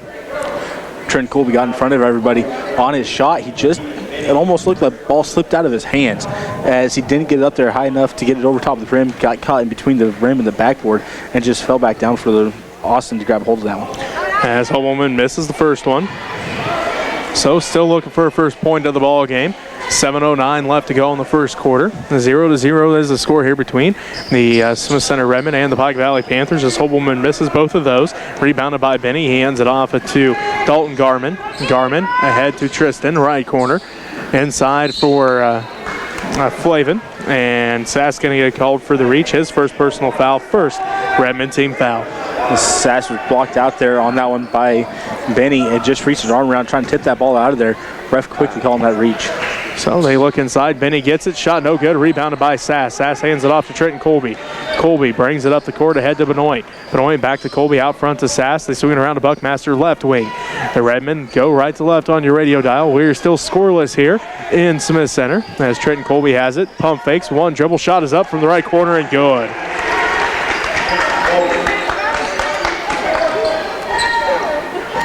So the first points of the ball game come to you at 6:40 left to go in the first quarter. The Smith Center Redmen now lead the Pike Valley Panthers 2-0 as they get inside for Flavin. Now to Benny, tipped out by Hobelman, stolen away by Benoit. Benoit leads the fast break. He drives in, leaves off Trent Colby, off the glass and good. Nice shot by Trent Colby. Got a little scoop pass to him. Quickly up as he had a defender right there beside him. Just got the shot off. Trenton now has all 4 points here for the Redmen. Ball goes out of bounds. There's a last touch by Tristan Garman, and it will be Redmen basketball. 6:09 left to go in the first quarter. Oh, they're going to say offensive foul. That's what it is. First team foul, or first personal on Tristan Garman. Second Panther team foul. So Redmen basketball, 6:06 left to go in the first quarter. The Smith Center Redmen lead it 4-0. Benoit drives in, splits the defense, and going to have a foul called. I do believe this foul's on the floor. So it'll be Redmen basketball underneath their own goal. Fouls on Tristan Garman, his second. As Garman got the first one, as Austin Holman on the sideline, standing his ground. Garman just running into him that time, just giving Colby Benoit, as he split the two defenders, a little push as he went through. The entry pass was for Holman, got kicked out by Pike Valley. So the Redmen re-inbound as Buckmaster gets it to Holman around to Benoit left wing. Benoit pump fakes, kicks it around to Buckmaster. Right wing three's on its way, no good. Rebound, fought for. Sass tips it out and comes down with it. Sass to Benoit. Benoit drives in, left block, up and good. Colby Benoit had a defender there, but the defender trying to take the charge. Colby quickly just pulls up in front of him and drops in a little jumper. 6-0, the Smith Center Redmen lead the Pike Valley Panthers. 5.5 minutes left to go. Ball gets tipped. Reeves comes up with it, and Sass going to get called for the foul. And this will be Kyle's second, and the second Redmen team foul. Sass was trying everything in his power to not get that foul, but as he was trying to not fall forward, the Panther guy kept his pivot foot and kept moving right in front of the way Sass was trying to fall, which got Sass ultimately in that push foul. Garmin inbounds to Benny on the left baseline. Benny hands it off to Dalton Garmin, left wing. He's on the dribble, drives down to the baseline. Shot over Kugler, no good. Rebounded by Buckmasters. Kugler came to the ball game for Sass after he picked up those 2 fouls. Buckmaster underneath for Hobelman. Shot no good. Rebound put back by Kugler's good. Tough pass. Nice bounce pass as well, as Austin Holman able to get down right underneath the backboard. Had to get that one arm up there to flip that up there, but what a pass. As Kugler gets the basket off that shot, or that miss by Holman. And Kugler got the rebound, got the putback, his first 2 points of the ball game, and there was a timeout on the court by Pike Valley as Smith Center leads it 8-0 with 5:10 left to go in the first quarter. We do want to mention this broadcast is made possible in part by the fiber optic network of Next Tech, providing state-of-the-art communication services to the region for more than 65 years. Next Tech, bringing high tech to the high plains. Back out on the court we go. It's Kugler, Colby, Benoit, Hobelman, and Buckmaster for the Redmen. For the Panthers, it's Reeves, Flavin, Garmin, and Benny as they look, and stolen away by Hobelman again, as this time Kugler drives in, right block up, and good. Kugler already with 4 points here as Holman almost stole that one away too, as Dalton Garmin tracks it down, tiptoes along the baseline. Holman tips it in the hands of Colby this time as Trayton Colby brings it right to left on your radio dial, drives in, kicks out to Buckmaster. Left corner 3, too hard. Rebound put back by Benoit, left it short, no good. Rebounded by Benoit again. This time he's going to get called for the travel as one of the Panthers got their hands on that. And Benoit tried to get the shot off, but couldn't go anywhere, came back down with it, travel called. All the Redmen flying around on defense here, playing the passing lanes quickly as Holman, not used to saying that one, as normally he's a lineman playing those, but this time doing a great job reading the passes and just getting in the passing lane. So, turnover by the Panthers. Redmen basketball as Benny takes a seat, and in for him is going to be Shoelander for the Redmen. Maxwell comes in, and Hobelman takes a seat. Redmen basketball with 4:22 left to go in the first quarter. Smith Center leads it 10-0 over the Pike Valley Panthers. As Benoit has it, right wing, drives in, looks underneath for Buckmaster, tipped by Shoelander, back to Benoit, now out front to Colby. Colby back to Benoit, right wing, back to Colby between the circles, around to Kugler, left wing, underneath for Maxwell, loses the handle on it, out of bounds it goes, and it will be Pike Valley basketball. 4:05 left to go in the first quarter, and the Smith Center Redmen lead the Pike Valley Panthers 10-0. As the Redmen passing these balls tonight with authority. They are just humming to their teammates. So they're making sure that ball gets there, and the Panthers can't play the passing lanes too well. Dalton Garmin has it. Down on the baseline to Shoelander. Back out to Dalton Garmin. Garmin on the dribble. Ball tipped and stolen away by Benoit. Benoit leads the break ahead to Colby. Colby lay in good. As Colby did have a defender there, but got the jump height on him and just laid that over top the front of the rim. 12-0, the Smith Center Redmen lead the Pike Valley Panthers with 3.5 minutes left to go in the first quarter. Reeves has it out front, guarded tightly by Benoit. He'll spot up for a deep three, leaves that one to the left, misses everything, and it will be a Redmen basketball. Well, I guess they're going to say that Colby Benoit blocked that shot out of bounds. So, Colby Benoit getting a block there, I guess. Well, the ref was standing right beside him pretty much on that one, so he had a good view of it. I didn't think he got it, but like I said, the ref was right there, so the ref seen what he's seen. As Tristan Garmin inbound, stolen away by Benoit. Benoit one-on-one with Reeves. Reeves tips it out. What a great defensive effort by Reeves as they pass it ahead to Tristan Garmin. Shot is up, no good. Or that was Dalton Garmin. Rebounded by Zabel ahead to Buckmaster. Buckmaster leads the break ahead to Benoit. Ball tipped. And let's see, they are going to say Colby Benoit touched it last. So it will be Panther basketball. 3:09 left to go in the first quarter. 12-0 is our score. The Smith Center Redmen lead the Pike Valley Panthers as Ethan Benny comes back in. And Brendan Flavin takes a seat. Also into the ball game is number 2, Jackson Russell. Good thing I made you go down or you decided to go down and see who that was, because 2's not in the program. 2 was not in the program, so I figured I was doing it more for myself because I'd get myself confused sooner or later. But either way, Panthers using a lot of different people here early in this game. So Russell into the ball game for Pike Valley. Just under 3 minutes left to play in the first quarter. The Smith Center Redmen lead at 12-0 as Buckmaster comes away with the steal. Buckmaster loses the handle on it, out of bounds it goes, and they're going to say last touch by Pike Valley. So Redmen basketball, that all started because of Griffin Kugler and Logan Zabel right there in the center circle. Well, they put exactly the right amount of pressure on that one in the center circle, as I believe it was Reeves that had the ball to start that. His heels were almost on the half-court line. I'm trying to say out of bounds line, but it's half court. Benoit for three, top of the key, no good. Rebounded by Maxwell. Maxwell looking to pass it off, gets the pass off to Kugler. Now it's stolen away by Reeves. Reeves quickly up the court for Pike Valley. Drives in, splits the defense off the glass, no good. Rebounded by Kugler. Kugler lets everybody clear out, now ahead to Zabel. Zabel quickly up the court, down to the right side. 2.5 minutes left to go in the first quarter. Kugler comes up with it, back to Zabel. Zabel looks inside for Buckmaster. Buckmaster right block up, and he's headed to the free throw line to see what's fouled. 4 team fouls on the Pike Valley Panthers. And it's going to be on Ethan Benny, his second. Good look to catch Buckmaster in that one, as he had the perfect position on the bottom block. Opened himself up wide for an easy little lob pass right over the top, right into his hands, then quickly just turning around to get that shot up and getting fouled. So Reese hits the first one. That's his first point of the ball game. Makes it 13-0. The Smith Center Redmen lead the Pike Valley Panthers as Joel Montgomery comes into the ball game. And it looks like he's going to be coming in for Reese. So Joel takes a seat here as he'll wait to come in as Reese Buckmaster back at the free throw line. Second one's on its way, no good, and going to say a lane violation nonetheless as Montgomery comes in and Buckmaster going to take a seat. 2:23 left to go in the first quarter. The Smith Center Redmen lead the Pike Valley Panthers at 13-0 as Dalton Garman brings it up the court. He's picked up just inside half court by Kugler. Drives down to the free throw line. Picks up his dribble to Russell. Russell between the circles. Fakes right, goes left, hands it off to Benny.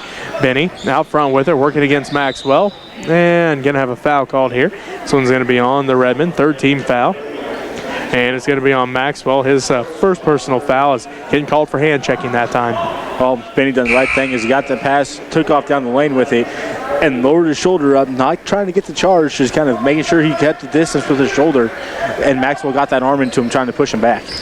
As Trenton Colby comes back into the ball game, ball gets lobbed in, and now we're going to have a foul here on the Redmen, their fourth team foul. As I believe that one's going to be on Griffin Kugler, as he tried to stop on that one, and his lean just took him over and pushed the Panther guy as he caught the ball. So fourth team foul on the Redmen. That is the first on Griffin Kugler. 2:03 left to go in the first quarter. The Smith Center Redmen lead the Pike Valley Panthers 13-0 as Zabel tips the entry pass into the hands of Kugler. Kugler ahead to Trenton Colby, right wing. Inside for Maxwell. Layup is off the glass, counted. He's going line for an and one.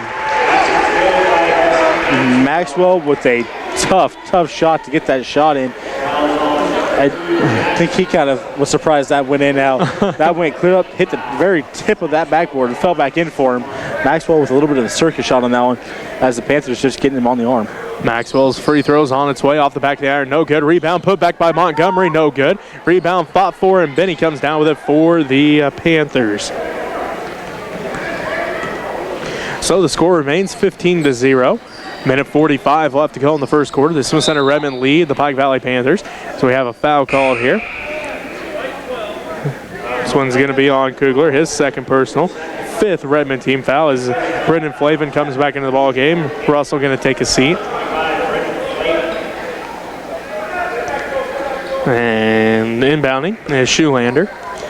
Shoelander inbounds it to Dalton Garman. Garman on the dribble, working against Trenton Colby down to the free throw line. Picks up his dribble there, out to Reeves, right wing. Reeves guarded by Kugler. Now out front to Shoelander to Benny. Benny on out front, now to Flavin. Flavin drives the paint, shot no good. Rebound fought for. Zabel comes down with it. Zabel leads the break ahead to Kugler. Kugler right block off the glass, good. Nice jump stop by Kugler as there's a Panther, couldn't catch his number, so I'm not sure who it was. Was it right in front of Kugler, set up for that charge, but Kugler jump stopped him and went right up with it. 17-0, the Smith Center Redmen lead the Pike Valley Panthers. A minute left to go in the first quarter. Dalton Garman has it out to Reeves.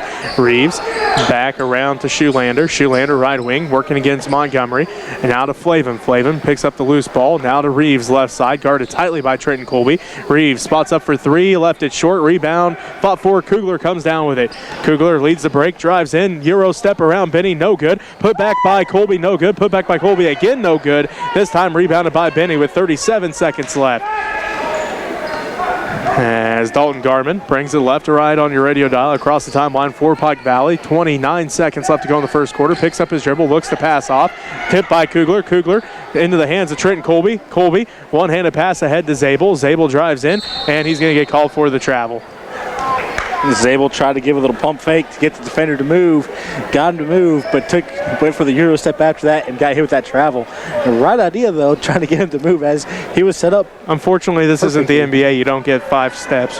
Oh, can we give him that one? Because that would have been a decent move. But either way, Zabel with the right idea trying to get the defender to move out of the way or get the pass off. 17-0. The Smith Center Redmen lead the Pike Valley Panthers as Redmen just picked up their 6th-team foul. Let's see. This one's going to be on Kugler as well. That's his 3rd personal foul. So Griff comes in the ball game off the bench and picks up 3 fouls. The good news is for the Redmen, he's also contributed 6 points here in the first quarter. So little of this, little of that. He's been good on offense. Unfortunately, he's been getting called on the defensive end for a few fouls here. He's picked up his 3rd. And Colby Benoit comes back into the ball game. 5 seconds left.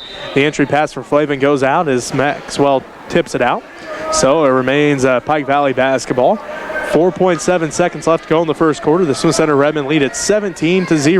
The inbounds pass goes to Dalton Garman. He puts up the 3. No good. Rebounded by Maxwell. Ahead to Zabel. Zabel, 3-quarter court at the buzzer. No good. It had the right distance. It just barely missed. And that's how the first quarter ends with the Smith Center Redmen up 17-0. We'll take a timeout here. We'll be back with second quarter action right after this as you're listening to Redmen basketball on KQMA and the World Wide Web.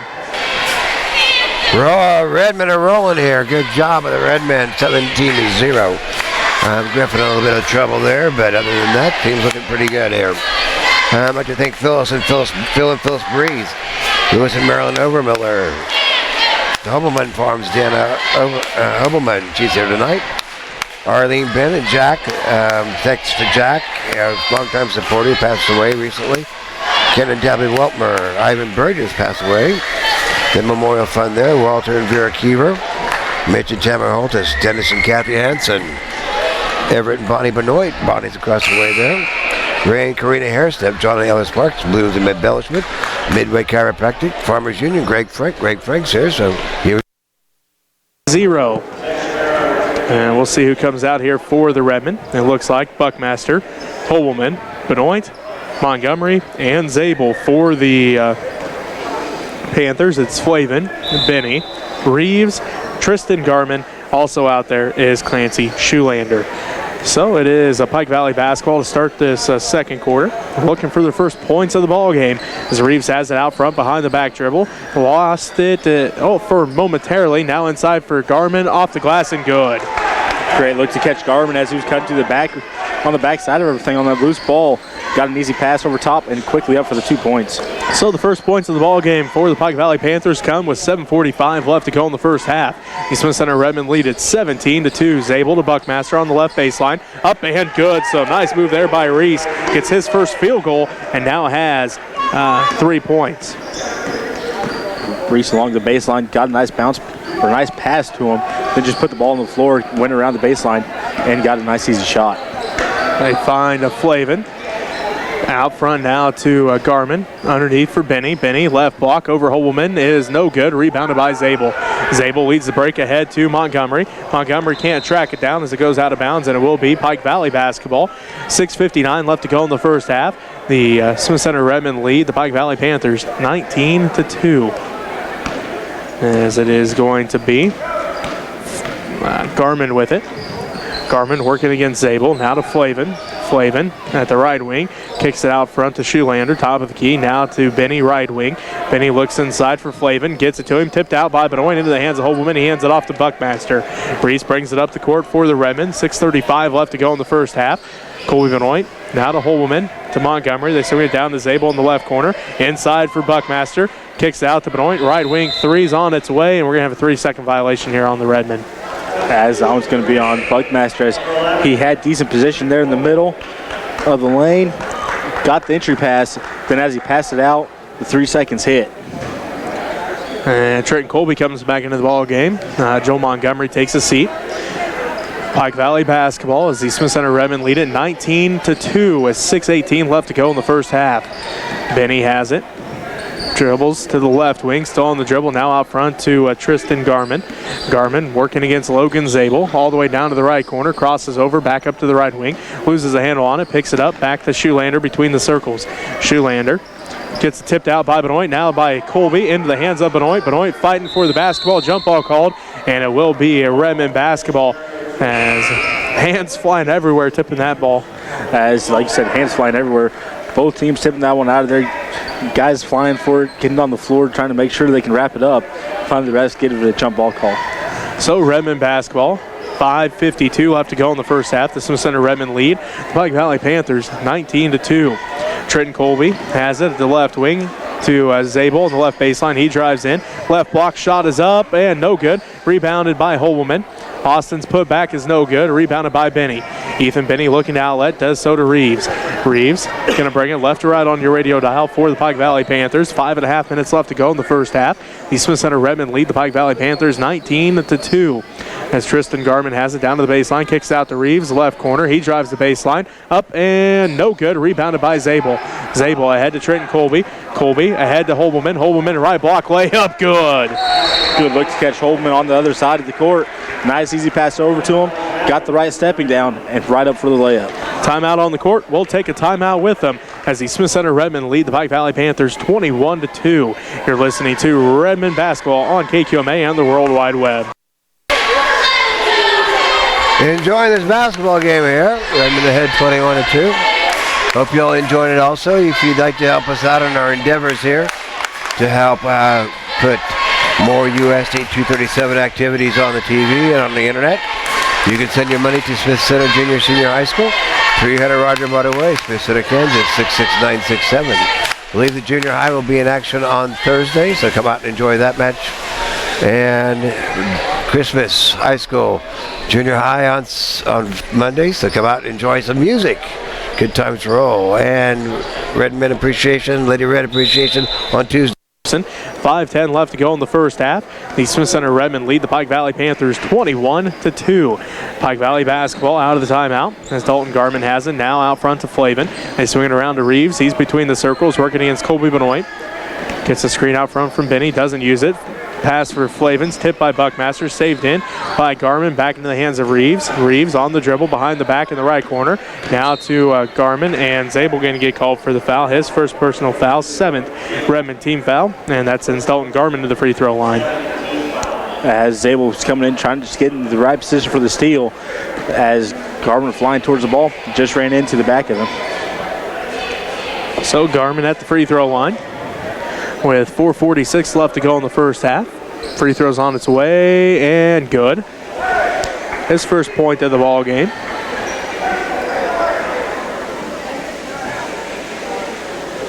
Makes it 21-3. Again, 4:46 left to go in the first half. The Smith Center Redmen lead at 21-3. And Garman's second one is nope.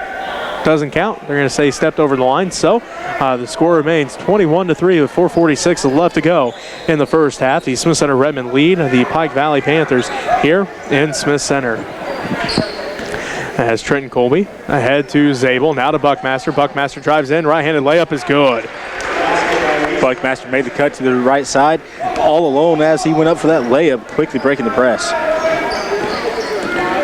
Makes it 23-3. The Smith Center Redmen lead by 20 with 4:24 left to go, and Flavin going to get called for the travel. It's Brennan Flavin gets called for the travel. As into the ball game is Caden Van Meter. He's a 5'8 junior. He comes in. Benny takes a seat. 4:23 left to go in this first half. The Smith Center Redmen lead the Pike Valley Panthers 23-3. Colby ahead to Buckmaster to Holberman. Left baseline shot is no good. It rattles out. Rebounded by Flavin. Flavin takes one dribble ahead to Garman. That's Tristan Garmin with it, down to the right wing. He loses the handle on it, picks it up, puts up the shot, no good. Rebounded by Trenton Colby. Colby leads the break for the Redmen across the timeline, leaves it off for Buckmaster. Now to Zabel, out front to Benoit. Just under 4 minutes left to play in the first half. The Smith Center Redmen lead by 20, 23-3 over the Pike Valley Panthers. Zabel has it down to Trenton Colby, left corner three, buries it. Trenton Colby had a Panther sitting there in front of him. Colby just able to knock that one down. So a timeout called here on the court with 3:44 left to go in this first half. The Smith Center Redmen lead the Pike Valley Panthers 26-3. We'll take this time to mention this broadcast is made possible in part by the fiber optic network of Next Tech, providing state-of-the-art communication services to the region for more than 65 years. Next Tech bringing high tech to the High Plains. So back out on the court we go. It's Reese Buckmaster, Austin Hobelman, Kyle Sass, Colby Benoit, and Trenton Colby back out there for the Redmen. The starting five back out on the court for the Panthers. It's going to be Brennan Flavin along with Keaton Reeves. Also out there is Caden Van Meter, Dalton Garmin, and Tristan Garmin. Pike Valley basketball as they go left to right on your radio dial. It is Dalton Garmin bringing it up the court. He's picked up at half court by Trenton Colby. Picks up his dribble. Now looking to pass off. Gets it off to Tristan Garmin.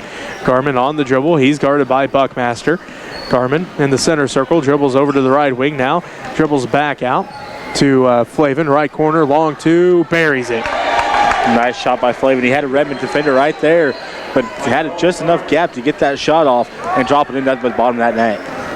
Makes it 26-5. The Smith Center Redmen lead the Pike Valley Panthers. 3:08 left to go in this first half. Trenton Colby has it now to Colby Benoit. Back out to Buckmaster. Buckmaster to Trenton Colby. Three's on its way. Rattles out. Rebound put back by Holman is good.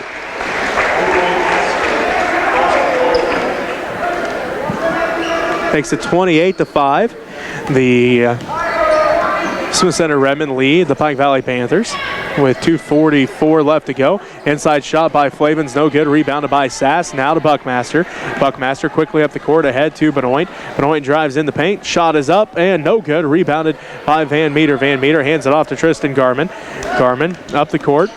Across the timeline all the way down to the right wing. Loses the handle on it out of bounds, and it will be Redmen basketball. 2:24 left to go in the first half. And the Smith Center Redmen lead the Pike Valley Panthers 28-5 as Maxwell comes in and Hobelman going to take a seat.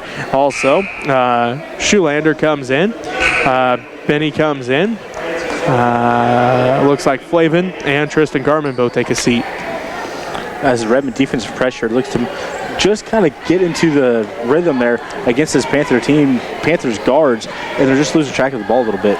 Redmen basketball, 2:15 left to go in the first half. The Smith Center Redmen lead it 28-5. Sass has it. Free throw line jumper is no good. Tipped out by Benoit. Still fighting for it. And Reeves comes down with a loose basketball. Reeves brings it up the court quickly for the Pike Valley Panthers. Behind the back dribble between the circles. Now swings it over to Dalton Garmin. Garmin back out front to Schulander between the circles. Just under 2 minutes left to play in the first half. The Smith Center Redmen lead the Pike Valley Panthers 28-5 as Schulander picks it up ahead to Benny. Benny back to Schulander. He drives in. Shot is no good, but he's fouled. 8-team foul on the Redmen. And I believe this one's on Heston Maxwell, and it is. His second personal foul, and it sends Schulander to the free throw line. Schulander driving the lane. Maxwell just trying to stay with him, stepping in there as Schulander was going up, rolled around with him, keeping his body on him, getting that block call. Well, he misses the first one, so the score remains 28-5 with a minute 43 left to go in this first half. The Smith Center Redmen lead the Pike Valley Panthers as he's getting set for the second one. It's on its way, and this one is no good. Rebounded by Sass. Sass ahead to Trenton Colby. Colby out front to Sass. Sass back to Colby, left wing. Pump fakes, drives in, elevates in the paint. Off the back of the iron, no good. Rebound put back by Sasses. That makes it 30-5. The Smith Center Redmen lead the Pike Valley Panthers with a minute 22 left to go in this first half as it is Reeves out front to Dalton Garmin. Garmin on the dribble now, picked up by Trenton Colby to Benny, right wing. Benny back out to Garmin. Garmin, guarded by Trenton Colby, drives in the paint, picks up a shot, throws up at the basket, no good. Rebound fought for, and it's picked up by Schulander. His shot is good. Schulander got that offensive rebound, came down, looked around, no one there, went right back up with it, and just beat the Redmen on that rebound. 30-7. The Smith Center Redmen lead the Pike Valley Panthers as Benoit pump fakes, and they're going to get him with the travel, so it'll be Pike Valley basketball. As Stu Hackert comes in, and Reese Buckmaster going to take his seat. So Stu into the ball game. And it will be Pike Valley basketball with 48 seconds left to go here in the first half. Again, the Smith Center Redmen lead the Pike Valley Panthers 30-7. Dalton Garman swings around to Reeves' right wing. He spots up for three, buries it. Reeves with a quick three-pointer as he got the pass, just turns and goes right back up with it. Had the Redmen defender right there in front of him, but buries that three-pointer. Makes it 30-10. The Smith Center Redmen lead by 20. Maxwell's shot is up and good. Tough shot by Maxwell as he had a defender right there. Able to just go up strong, kind of drifting away from the basket. Able to drop that one in beside the basket. 32-10, the score. The Smith Center Redmen lead the Pike Valley Panthers. 10 seconds left to go in the first half. Shoelander drives in. Shot is up. No good. Rebounded by Sass. Sass off to Trenton Colby. 5 seconds left. Colby quickly up the court ahead to Benoit. Benoit at the buzzer. Left wing three. Buries it. Colby Benoit at the buzzer. And the Smith Center Redmen now lead it 35-10. And we'll take a timeout. We'll be back to wrap up the first half right after this. You're listening to Redmen Basketball on KQMA and the World Wide Web. And you're watching on www.usd237.org and Next Tech Channel 165. I'm Alan Donovan here at the basketball game. We're going to take a break here at halftime, and we'll be back here shortly.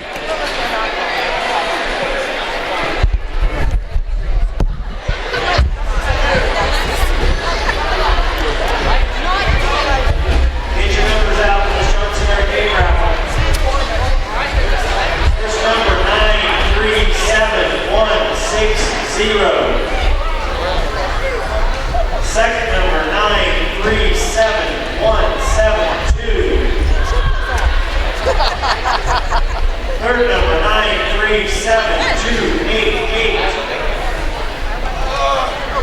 And fourth number 937236.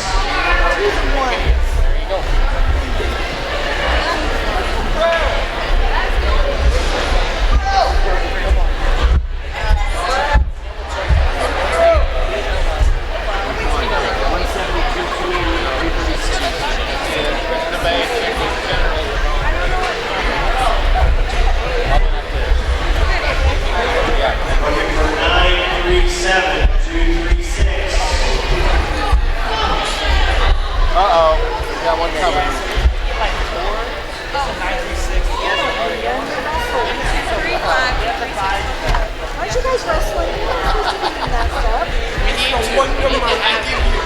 Thank you, Johnson Ayers.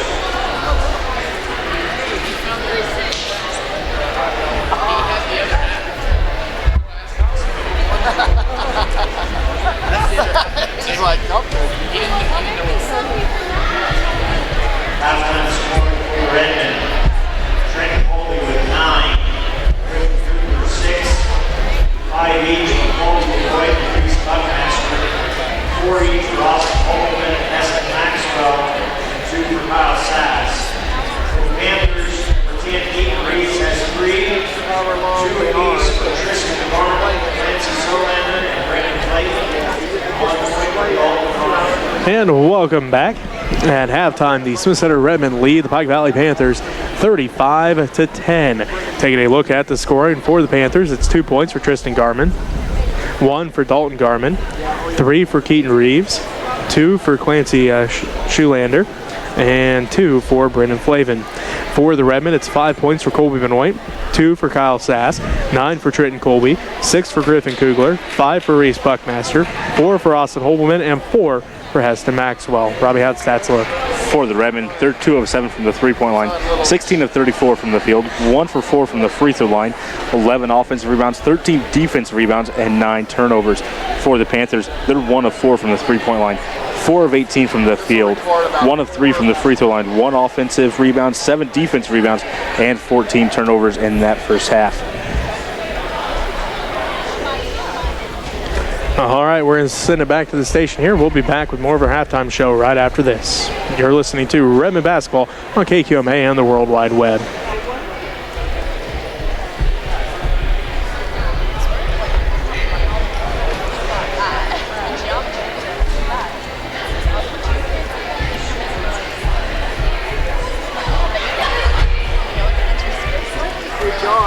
pretty good down there doing that. You might want to think about doing that the rest of the season.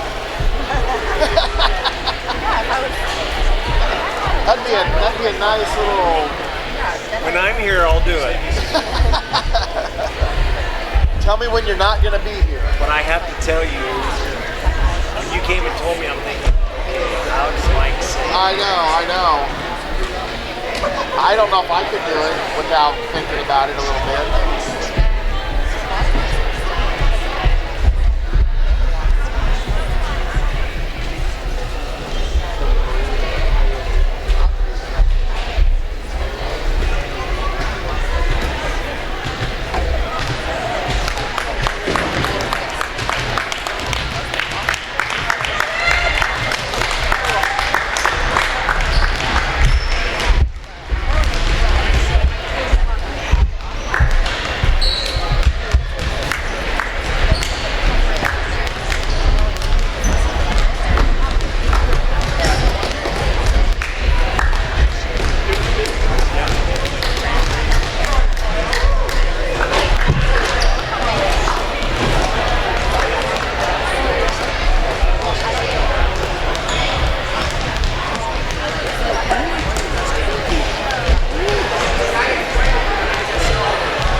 And welcome back here at halftime. The Smith Center Redmen lead the Pike Valley Panthers at 35-10. Once again, the Redmen outscored the Panthers 17-0 in that first quarter.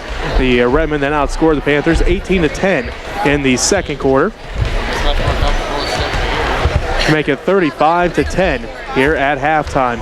The Smith Center Redmen lead the Pike Valley Panthers. The Panthers did not score the first point of the ball game until at 7:45 left to go in that first half. Again, that did not come until the second quarter. Then a little bit of back and forth the rest of that second quarter. But again, here at halftime, Smith Center Redmen lead at 35-10. We're going to take our final timeout. We'll be back with Robbie's Keys to Victory right after this as you're listening to Redmen Basketball on KQMA and the World Wide Web.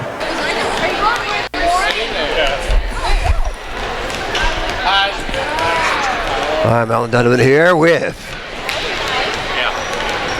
Cade, and Nathan's running the camera now. So I hope you're enjoying these basketball games and Christmas program on Monday. Junior high, I believe, playing on Thursday.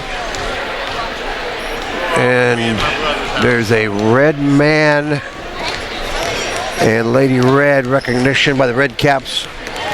They call it a banquet, but there's no food, so don't expect to be eaten on Tuesday, and then Christmas break. So that'll wrap us up for the year, and we'll be starting off next year, first Tuesday, I believe, in January. So come on out and enjoy the Redmen or Lady Red.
And welcome back. At halftime, the Smith Center Redmen lead the Pike Valley Panthers 35-10. Probably let's get your keys to victory for both teams. Well, for the Redmen, they can't let up. They got a big lead by pressure defense and quick ball movement on offense. They got to get things going back in that direction here again. And then some pressure defense. Keep that pressure on this Panther team. Make sure they can get some quick turnovers and some easy layups going their way with that pressure defense. And then for the Panthers, they got to calm down. The guard plates seem a little flustered from the pressure that the Redmen are putting on them. So they got to calm down and control the pace and get good passes when they can get those out of there. And then when they get a guy trapped, they got to help out. Kind of the same thing in the girls' game. Come back and help your person that's got the ball that's getting trapped. Get back, help them out, get to where they can see you easily, and get that defender behind you to come back to that ball, get a good pass, and then you can continue going. That's what both teams have to do there to continue this game.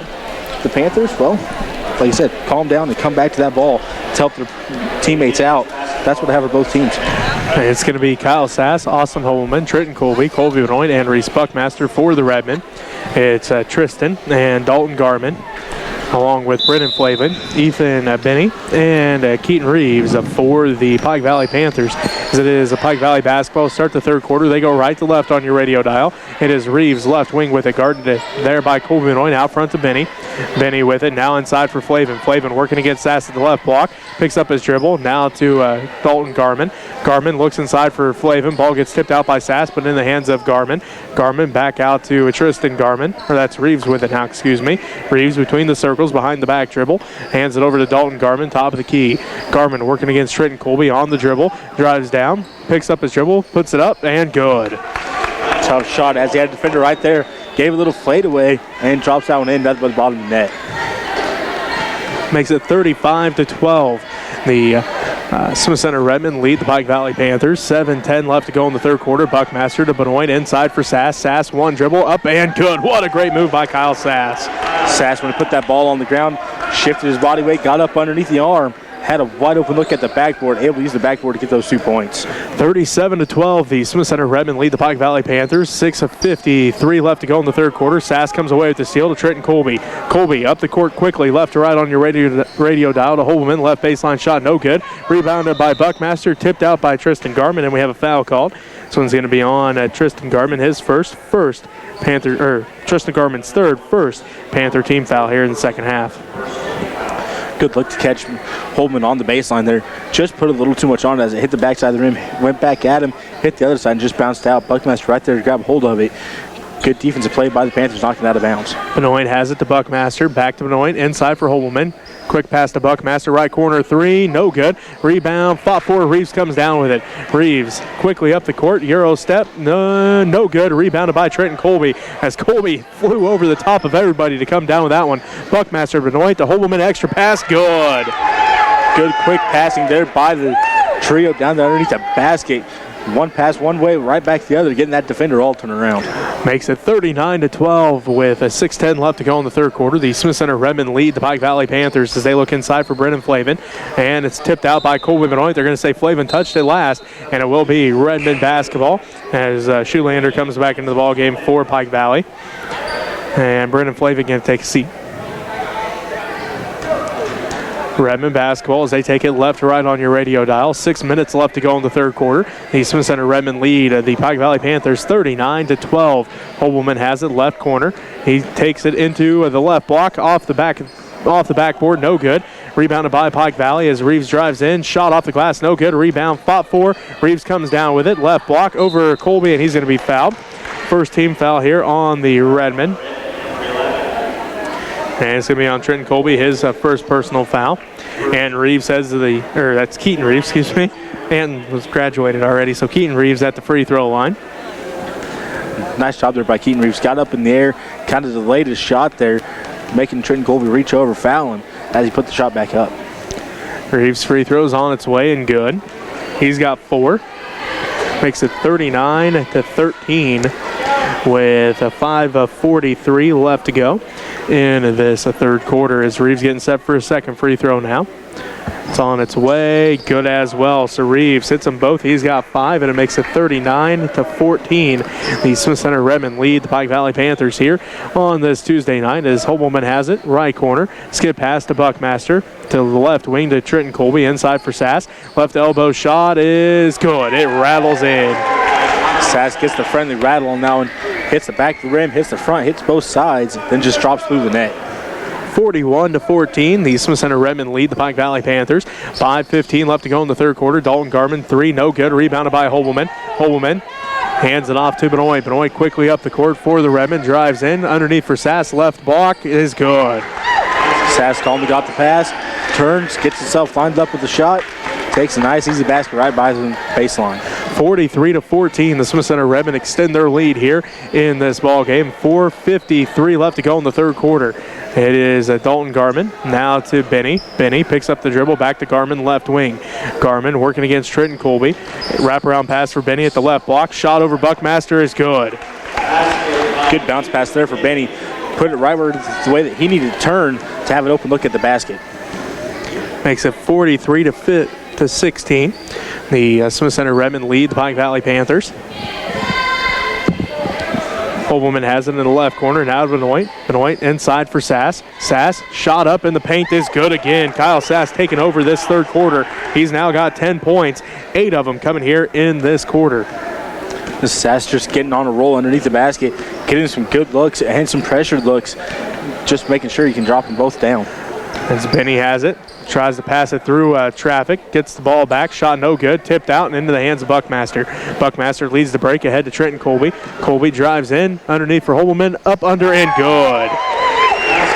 Nice job there by Trenton Colby as Panther defender got there, acts like he's about to take the charge. Trenton Colby just drops the pass over top of him to a waiting hands of Hobelman. So Hobelman now has 8, and the Smith Center Redmen lead at 47-16 as we have a jump ball called. As Hobelman got his hands on it again, it will be Redmen basketball as Kugler, Maxwell, Zabel, Montgomery, and Limcool all come into the game. So Corey Limcool, the 6-foot senior, into the ball game for the first time.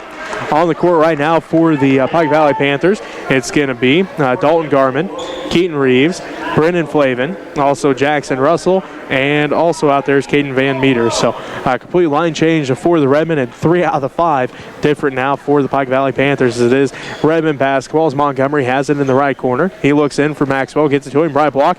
Little fade away, no good. Rebounded by Dalton Garman. Garman brings it up the court, one-handed pass ahead to Reeves. Reeves at the free throw line, scoop shot, no good. Rebounded by Zabel. Zabel working to try to get the pass out, and gonna have a foul called here on Pike Valley. Their second team foul, and the first on Brennan Flavin. Flavin just trying to grab the ball away from Zabel, catching Zabel on the arm as Zabel's moving the ball around. Not a bad foul as you're trying to just get the ball right back underneath the basket. So Redmen basketball as they go left to right on your radio dial. Smith Center has a 47-16 lead as Maxwell shot no good. Rebounded by Zabel. Zabel put back, no good. It rattles out, but he's headed to the free throw line anyway as he was fouled. This will be the third team foul on Pike Valley. And it's going to be the first on Caden Van Meter. So Logan Zabel heads to the free throw line here to try to extend the Redmen lead. Right now, 3:04 left to go in the third quarter, and the Smith Center Redmen lead at 47-16. Make it 48 as Zabel gets his first point of the ball game. So 48-16. Zabel getting set for a second shot here. It's on its way. That one no good. Rebounded by Maxwell. And so Zabel gets a second shot here as I had to listen to the ref to explain what happened. And I believe he said that one of the Pike Valley Panthers crossed the three-point line, so technically a lane violation before that ball hit the rim. That's what he said over there, as he just barely crossed before that ball hit the rim. So Zabel misses the second one. Ball goes out of bounds as Pike Valley tried to pass it ahead, and it will be Redmen basketball. 3:01 left to go in the third quarter. The Smith Center Redmen lead the Pike Valley Panthers 48-16. Kugler has it on the inbounds to Zabel, down to the left corner to Montgomery. Montgomery back to Kugler. Inside pass for Maxwell. Maxwell picks up the loose ball to Limcool. Limcool kicks it out to Zabel. Zabel fakes it now to Limcool, out front to Kugler. Kugler directs traffic from the top of the key. Tries to pass through traffic. Ends up with the loose ball. Free throw line jumper, no good. Gets his own rebound. Kugler, wraparound pass for Montgomery. Up and good. That makes it 50-16. The Smith Center Redmen lead the Pike Valley Panthers. As Flavin has it out front to Russell. And Russell going to get called for the travel. And it looks like the Redmen right now, the last time that Pike Valley scored was 4:40 left to go in this third quarter. The Redmen led at 43-16, so the Redmen right now on a 7-0 run since last time Pike Valley scored here in this ball game. It is Redmen basketball as they lead 50-16 with 2:15 left to go in the third quarter. Zabel inside for Montgomery, off the glass and good again. Good pass to get that to Montgomery on the low block. Montgomery quickly going up with the Panther defender right there, just able to get the shot through the hands. 52-16, the Smith Center Redmen lead the Pike Valley Panthers. 2 minutes left to go in the third quarter. Dalton Garman has it, left wing, inside for Flavin. Flavin, one dribble, looking, turns, shot is up, and he's going to be fouled. This will be the second team foul on the Redmen, and the third on Heston Maxwell. And it sends Brennan Flavin to the free throw line for the first time in this ball game. As Panthers just having a bad night shooting. They've had good looks at the basket, just not getting them to fall for them tonight. Flavin, free throw on its way, and too hard, no good. So Brennan Flavin will get set for his second one, trying to end this run that the Redmen on, a 9-0 run here late in the third quarter. As Flavin, second free throw on its way, this time rattles out, rebounded by Maxwell. Zabel brings it quickly across the timeline. He's between the circles with a minute 43 left to go in the third quarter. The Swiss Center Redmen lead the Pike Valley Panthers 52-16. Limcool to Kugler, left wing. Kugler, one-handed pass inside for Montgomery. Spin move at the left, block up and good. Great bounce pass, kind of curved down in there to Montgomery that had great position on the block. Then a nice little move to the inside and right up as he had his defender on his hip. 54-16 as a shot by Garman's no good. Fighting for the rebound, Zabel comes up with it. He's tied up with Flavin, and it will be Redmen basketball after the jump ball called. 54-16, the Smith Center Redmen lead the Pike Valley Panthers with a minute 16 left to go in the third quarter. Kugler brings it left to right on your radio dial across the timeline ahead to Zabel. Now to Montgomery, right corner, inside for Maxwell. Shot is up and good. Good look to catch Maxwell, as Maxwell was just perfectly wrapped around right in the middle of the lane. Quick pass into him, and he had an open shot. 56-16, the Smith Center Redmen lead the Pike Valley Panthers. 54 seconds left to go in the third quarter. Reeves has it, left wing. Reeves working against Limcool. He's on the dribble. Reeves drives down to the baseline, and Limcool going to get called for the foul. His first personal foul, third Redmen team foul. Reeves able to put a little bit of a move on there, get into Limcool. Limcool trying to keep the distance, just gave him a little push off. So, 44 seconds left to go in the third quarter. 56-16 is our score. The Smith Center Redmen lead the Pike Valley Panthers as Limcool comes away with the steal. Zabel layup, good. Good look to catch Zabel as he seen the steal was happening. Took off to the other end of the court. Wide open layup from Zabel. Makes it 58-16. The Smith Center Redmen lead the Pike Valley Panthers as Reeves' three is on its way, no good. Rebounded by Flavin. Flavin shot up in the paint, no good. Tip ball, and Kugler comes away with it. And now Dalton Garman going to get called for the foul. His first personal foul, fourth Panthers team foul. 17 seconds left to go in the third quarter. The Smith Center Redmen lead the Pike Valley Panthers 58-16. Redmen on a 15-0 run to end this third quarter so far. As the last time Pike Valley scored, it was 4:40 left to go in this third quarter. It was 43-16 the score. Since then, the Redmen have outscored the Panthers 15-0 as Montgomery shot off the glass, no good. And Zabel going to get called for the foul. This will be his second personal foul, fourth Redmen team foul. The post play by the Redmen, doing a great job here in this third quarter. Getting good position. The guards doing a good job finding him underneath the basket, getting good entry passes. Then the guards or post just haven't let up and continue to grow this lead. 2 seconds left. Reeves at the buzzer, rolls out, and that's how the third quarter ends with the Smith Center Redmen up 58-16. We'll take a timeout here. We'll be back to bring you fourth quarter action right after this as you're listening to Redmen basketball on KQMA and the World Wide Web. And you're watching on www.usa237.org and Next Tech Channel 165. If you don't have Next Tech Television, you're not going to be able to watch. Yeah, I'd like to thank Next Tech for letting me use my phone to do so many things. I did find my phone today, so thanks for everyone who was looking. I'd like to thank Bernina Tompkins Memorial Hoffman Floor Covering, People's Bank, State Line Properties, Michael Shannon McDowell, Attorney, Burke and Kim Phelps, John Overmiller, Midwest Family Health and Smith Center, Jones Machinery, Barry and Brenda Freeling, Simmons Rentschler Mortuary, Oklahoma Memorial, Neil and Karen Herndon, Ken and Diane Depperschmidt, Kingsbury Service, Marty and Rhett Kingsbury, Catherine McCary, 3rd Street Designs, Dennis and Judy Schmidt, the Eye Care Center, the Holtus Boys, Farmers Union Insurance, Greg Frank, Midway Chiropractic, Blooms and Embellishments. Thank you so much for your contributions.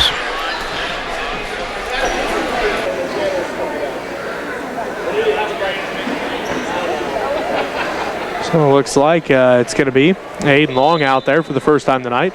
Charlie Timmons is also out there with Corey Limcool, Stu Hackert, and Sergio Lambert is also out there for the Redmen. Tristan Garman has it out front to Shoelander. Shoelander picks up the dribble now to Reeves. Reeves out front now to Robinson. He's swinging around to Shoelander, right wing. Out front to Benny. Benny down in the corner to Reeves. Reeves drives in, baseline jumper, no good. Rebounded by Limcool. Limcool brings it up the court, and he's going to get called for the carries. The ball just got away from Corey that time, and it will remain Panther basketball now with 7:20 and counting left to go. Again, we do have the running clock because of the Redmen being up by more than 30 points here in the fourth quarter. Smith Center leads Pike Valley 58-16 as Limcool comes away with the loose ball as he was out, but unfortunately he came down out of bounds with it. Yeah, so it does remain Pike Valley basketball again. Slim Cool came down with that. One foot landed, the other foot landed, and he was trying to tiptoe on that one little line there. Unfortunately for him, his foot slid right out of bounds. The ref right there to catch it. Reeves has it. Just under 7 minutes left to play in the fourth quarter, and Long going to get called for the foul. This will be Aiden's first personal foul, 5th Redmen team foul. So, Pike Valley basketball with 6:35 and counting left to go here in the fourth quarter. As they inbound to Benny, his shot no good, and he's going to be fouled. 6th-team foul, and the first on Charlie Timmons. As Benny rolled around, Timmons got an inside scoop into the lane. Nice pass to him. Went up for it. Timmons turned, just kind of gave him a little push. And, well, getting foul shots is Benny. So Ethan Benny at the free throw line for the first time in this ball game. Misses off the front of the iron on the first one. So Benny will look to get the Panthers on the board for the first time since 4:40 left to go in the third quarter. It's Benny's second one on the way. This one is good. So Ethan Benny now has 3. And with 5:55 left to go, the Panthers finally back on the board as it's 58-18. Timmons has it right corner for the Redmen to Hackett. They look inside for Long. Stolen away by Shoelander. Shoelander brings it back the other way for the Pike Valley Panthers. Off to Robinson. Blocked by Long, and they're going to say, well, the block up top was clean, but unfortunately his body kept going right into him. So Long going to get called for the foul. Long went up, got a perfect block up top. And like you said, his body just kept trying to fly through there. Otherwise, that was a clean block and a good-looking one as well. He almost got it with both hands. He went up two-handed and got it with one for sure. Unfortunately, like we said, his body just kept moving forward, and he's going to get called for the foul as Leighton Robinson at the free throw line. It's on its way. No good. Rebound, fought forward. Benny comes down with it. Left block, blocked by Timmons, and Long as they were both there as Timmons comes away with the ball into the hands of Hackett. As a Redmen pass it ahead to Lambert, now to Long. Long left elbow shot is no good. Rebound fought for. Long comes down with it. Long kicks it out to Lambert. Sergio right corner. Long two, no good. Rebounded by Shoelander. He hands it off to Benny. 4:37 left to go in the ball game. The Smith Center Redmen lead it 58-17. As Sergio going to get called for the foul. His first personal foul, 8th Redmen team foul. as Sergio was coming down the court and got cut right in front of, just trying to pull up enough, but getting that push call. Timeout on the court with 4:21 left to go in the ball game. The Smith Center Redmen lead the Pike Valley Panthers 58-17. You're listening to Redmen basketball on KQMA and the World Wide Web.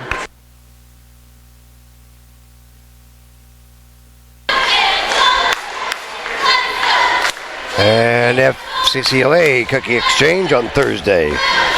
Junior high basketball at Hayes at TMP Al Billinger. And I've told you Norton basketball, Redmen and Lady Red be playing in Norton on Friday. And the Grand Island Fracas, all kinds of teams from all over the place. And the junior high school band and vocal concert. Welcome back to Smith Center High School. Jesse Ray alongside Robbie. Redmen lead the Pike Valley Panthers 58-17. It is Shoelander along with Tristan Garman, Ethan Benny, Keaton Reeves, and Leighton Robinson for the Panthers. For the Redmen, Aiden Long, Charlie Timmons, Stu Hackett, Corey Limcool, and Sergio Lambert. So Reeves at the free throw line, trying to cut into this Redmen lead. He's got 5 points on the evening. Now make it 6. That makes the score 58-18. And Reeves getting set for his second free throw here. Second one's on its way. Good as well. He's now got 7. And that makes the score 58-19. The Smith Center Redmen lead the Pike Valley Panthers with 4:15 left to go here in the fourth quarter. Hackett loses the handle on it, stolen away by Robinson. He loses the handle on it, now ahead to Reeves. Reeves brings it up the court, drives in, and going to have a foul called here on the Redmen, their 9th team foul. And it'll send Reeves back to the free throw line to shoot 1-1. Foul's going to be on Corey Limcool, his second. Reeves just doing a good job getting up and down the court quickly. And on this one, Limcool coming in from behind, trying to just stall up on Reeves again as Reeves cutting through him. Just getting Reeves with a little push. Reeves missed the front end of that one. Rebound fought for. Reeves comes down with it. Spin move, right block off the glass and good. So missed the free throw, got his own rebound, got the 2 points, makes it 58-21. He's now got 9. Does Reeves as Hackett has it across the paint, pass for Long, up and good. Good look by Hackett to catch Long as Long took a step towards the baseline, wide open, and then got a nice shot. 60-21, the Smith Center Redmen lead the Pike Valley Panthers. 3:08 left to go in the ball game. As it's going to be Garman with it. Out front to Reeves. Reeves between the circles, 3, left it short, rebounded by Benny. Put back is no good. He is fouled and head to the free throw line as that's the 10th team foul on the Redmen. And it's going to be the 3rd on Aiden Long. And a timeout called here by Pike Valley. We'll keep it here to let you know that this broadcast is made possible in part by the fiber optic network of Next Tech, providing state-of-the-art communication services to region for more than 60 years. Next Tech, bringing high tech to the High Plains. So 60-21 is our score. The Smith Center Redmen lead the Pike Valley Panthers. 2:46 left to go in this game, as Reeves will be back at the free throw line to shoot when we come out of the timeout. So the Redmen going to come away with their second victory of the year here, Robbie, and they look pretty dominant tonight. Defense looked good. And that's where they really got things rolling tonight, was their defensive pressure. They kind of took a playbook out of the girls' side of things from the Redmen girls. It was just up front, tough defense to get past, and it was a trap defense that just kind of got this young Panther team kind of rattled a little bit. Looked like the girls had so much fun tonight, they just take the page right out of their book, huh? As I was wrong. It is Benny at the free throw line, not Reeves, as he misses the first one.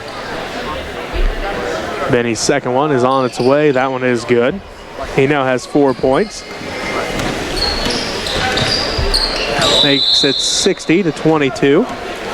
And a turnover by the Redmen, so the ball goes right back into the hands of Pike Valley with 2:35 and counting left to go in this ball game. The Smith Center Redmen lead the Pike Valley Panthers 60-22. Reeves has it. He's between the circles. 2-3 zone by the Redmen as the Panthers find Shoelander at the left wing. He dribbles all the way back out between the circles to Garmin. That's Tristan Garmin. Now back to Reeves. Down to the baseline to Shoelander. Shoelander pump fakes, drives in, loses his footing. Picked up by Robinson, and he's going to get called for the double dribble. And it will be Redmen basketball. 2:05 left to go. And timeout on the court. We'll take one with them as you listen to Redmen basketball on KQMA on the World Wide Web.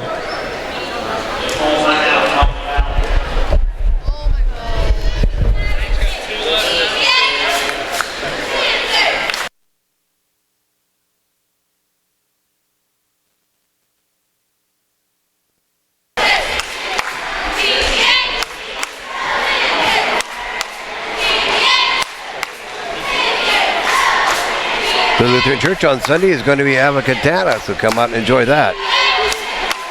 That will be, I believe, at 3 o'clock. It's a combined, not just Lutherans, but Methodists and Sunshine Church and some others. So come out and enjoy some Christmas cantata. That's Sunday at 3 o'clock at the Lutheran Church. Dalton Garmin and Caden Van Meter for the Pike Valley Panthers. For the Redmen, Aiden Long, Sergio Lambert, Stu Hackert, Charlie Timmons, and Corey Limcool. So it will be Redmen basketball out of the timeout with 2:05 left to go in the ball game.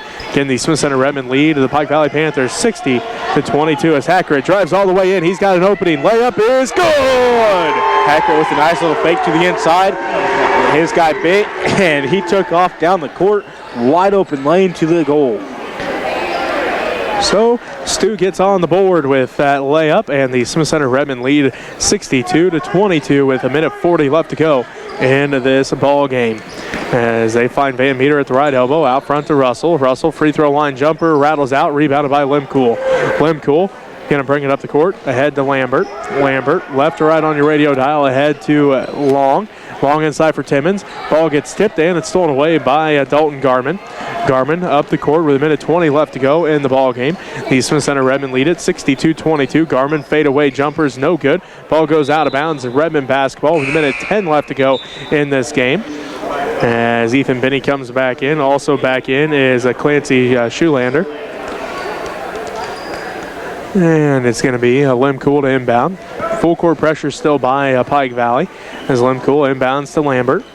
Lambert pushes it quickly up the court for the Redmen. He's going to drive all the way in. Right block off the glass, no good. Rebounded by Benny. Benny ahead to Garmin. 43 seconds left to go in the ball game. The Redmen lead it 62-22. Russell ahead to Van Meter. Van Meter on the dribble to the left wing. Skip pass to Tristan Garmin. Tristan Garmin has it at the right wing. Now to Van Meter, left wing. Van Meter back across the court to Russell. And going to have a foul called here. This one's going to be on Corey Limcool, his third personal foul. Limcool once again just trying to play the passing lane, trying to break on that ball. He didn't quite get the angle right as the Panthers doing a good job coming back to the passes, and that's where Limcool got called with that push. So Russell at the free throw line. First one's on its way, misses everything. So Russell gets set for his second free throw as they do stop the clock, so that way Russell for sure able to get both of his free throws in here. Russell's second one off the back of the iron, no good. Rebounded by Lambert. Sergio brings it down, and he'll bring it up the court with 5 seconds left. Sergio drives all the way in, layup, hook shot, good. He scoop shotted that one in, and that makes it 64-22. The Smith Center Redmen defeat the Pike Valley Panthers. So we'll take a timeout here. We'll be back to wrap up this ball game for you right after this as you're listening to Redmen basketball on KQMA on the World Wide Web. Redmen, pull it off here, 64-22. Good match here. Good follow-up to Redmen after that tournament last weekend. So good to see you. I hope you all enjoyed it. I'd like to thank Nathan for filming, and Nathan Huffman and Kate Eller for running the scoreboard. And, of course, Alicia did it the other day. So, yep, you can push the button, Nathan. Thank you. And we'll see you on Friday. I don't think I'll travel to that one, but I think Greg will have everything set up so he can watch the stream. You're watching Redmen basketball on www.usd 237 and Next Tech Channel 165.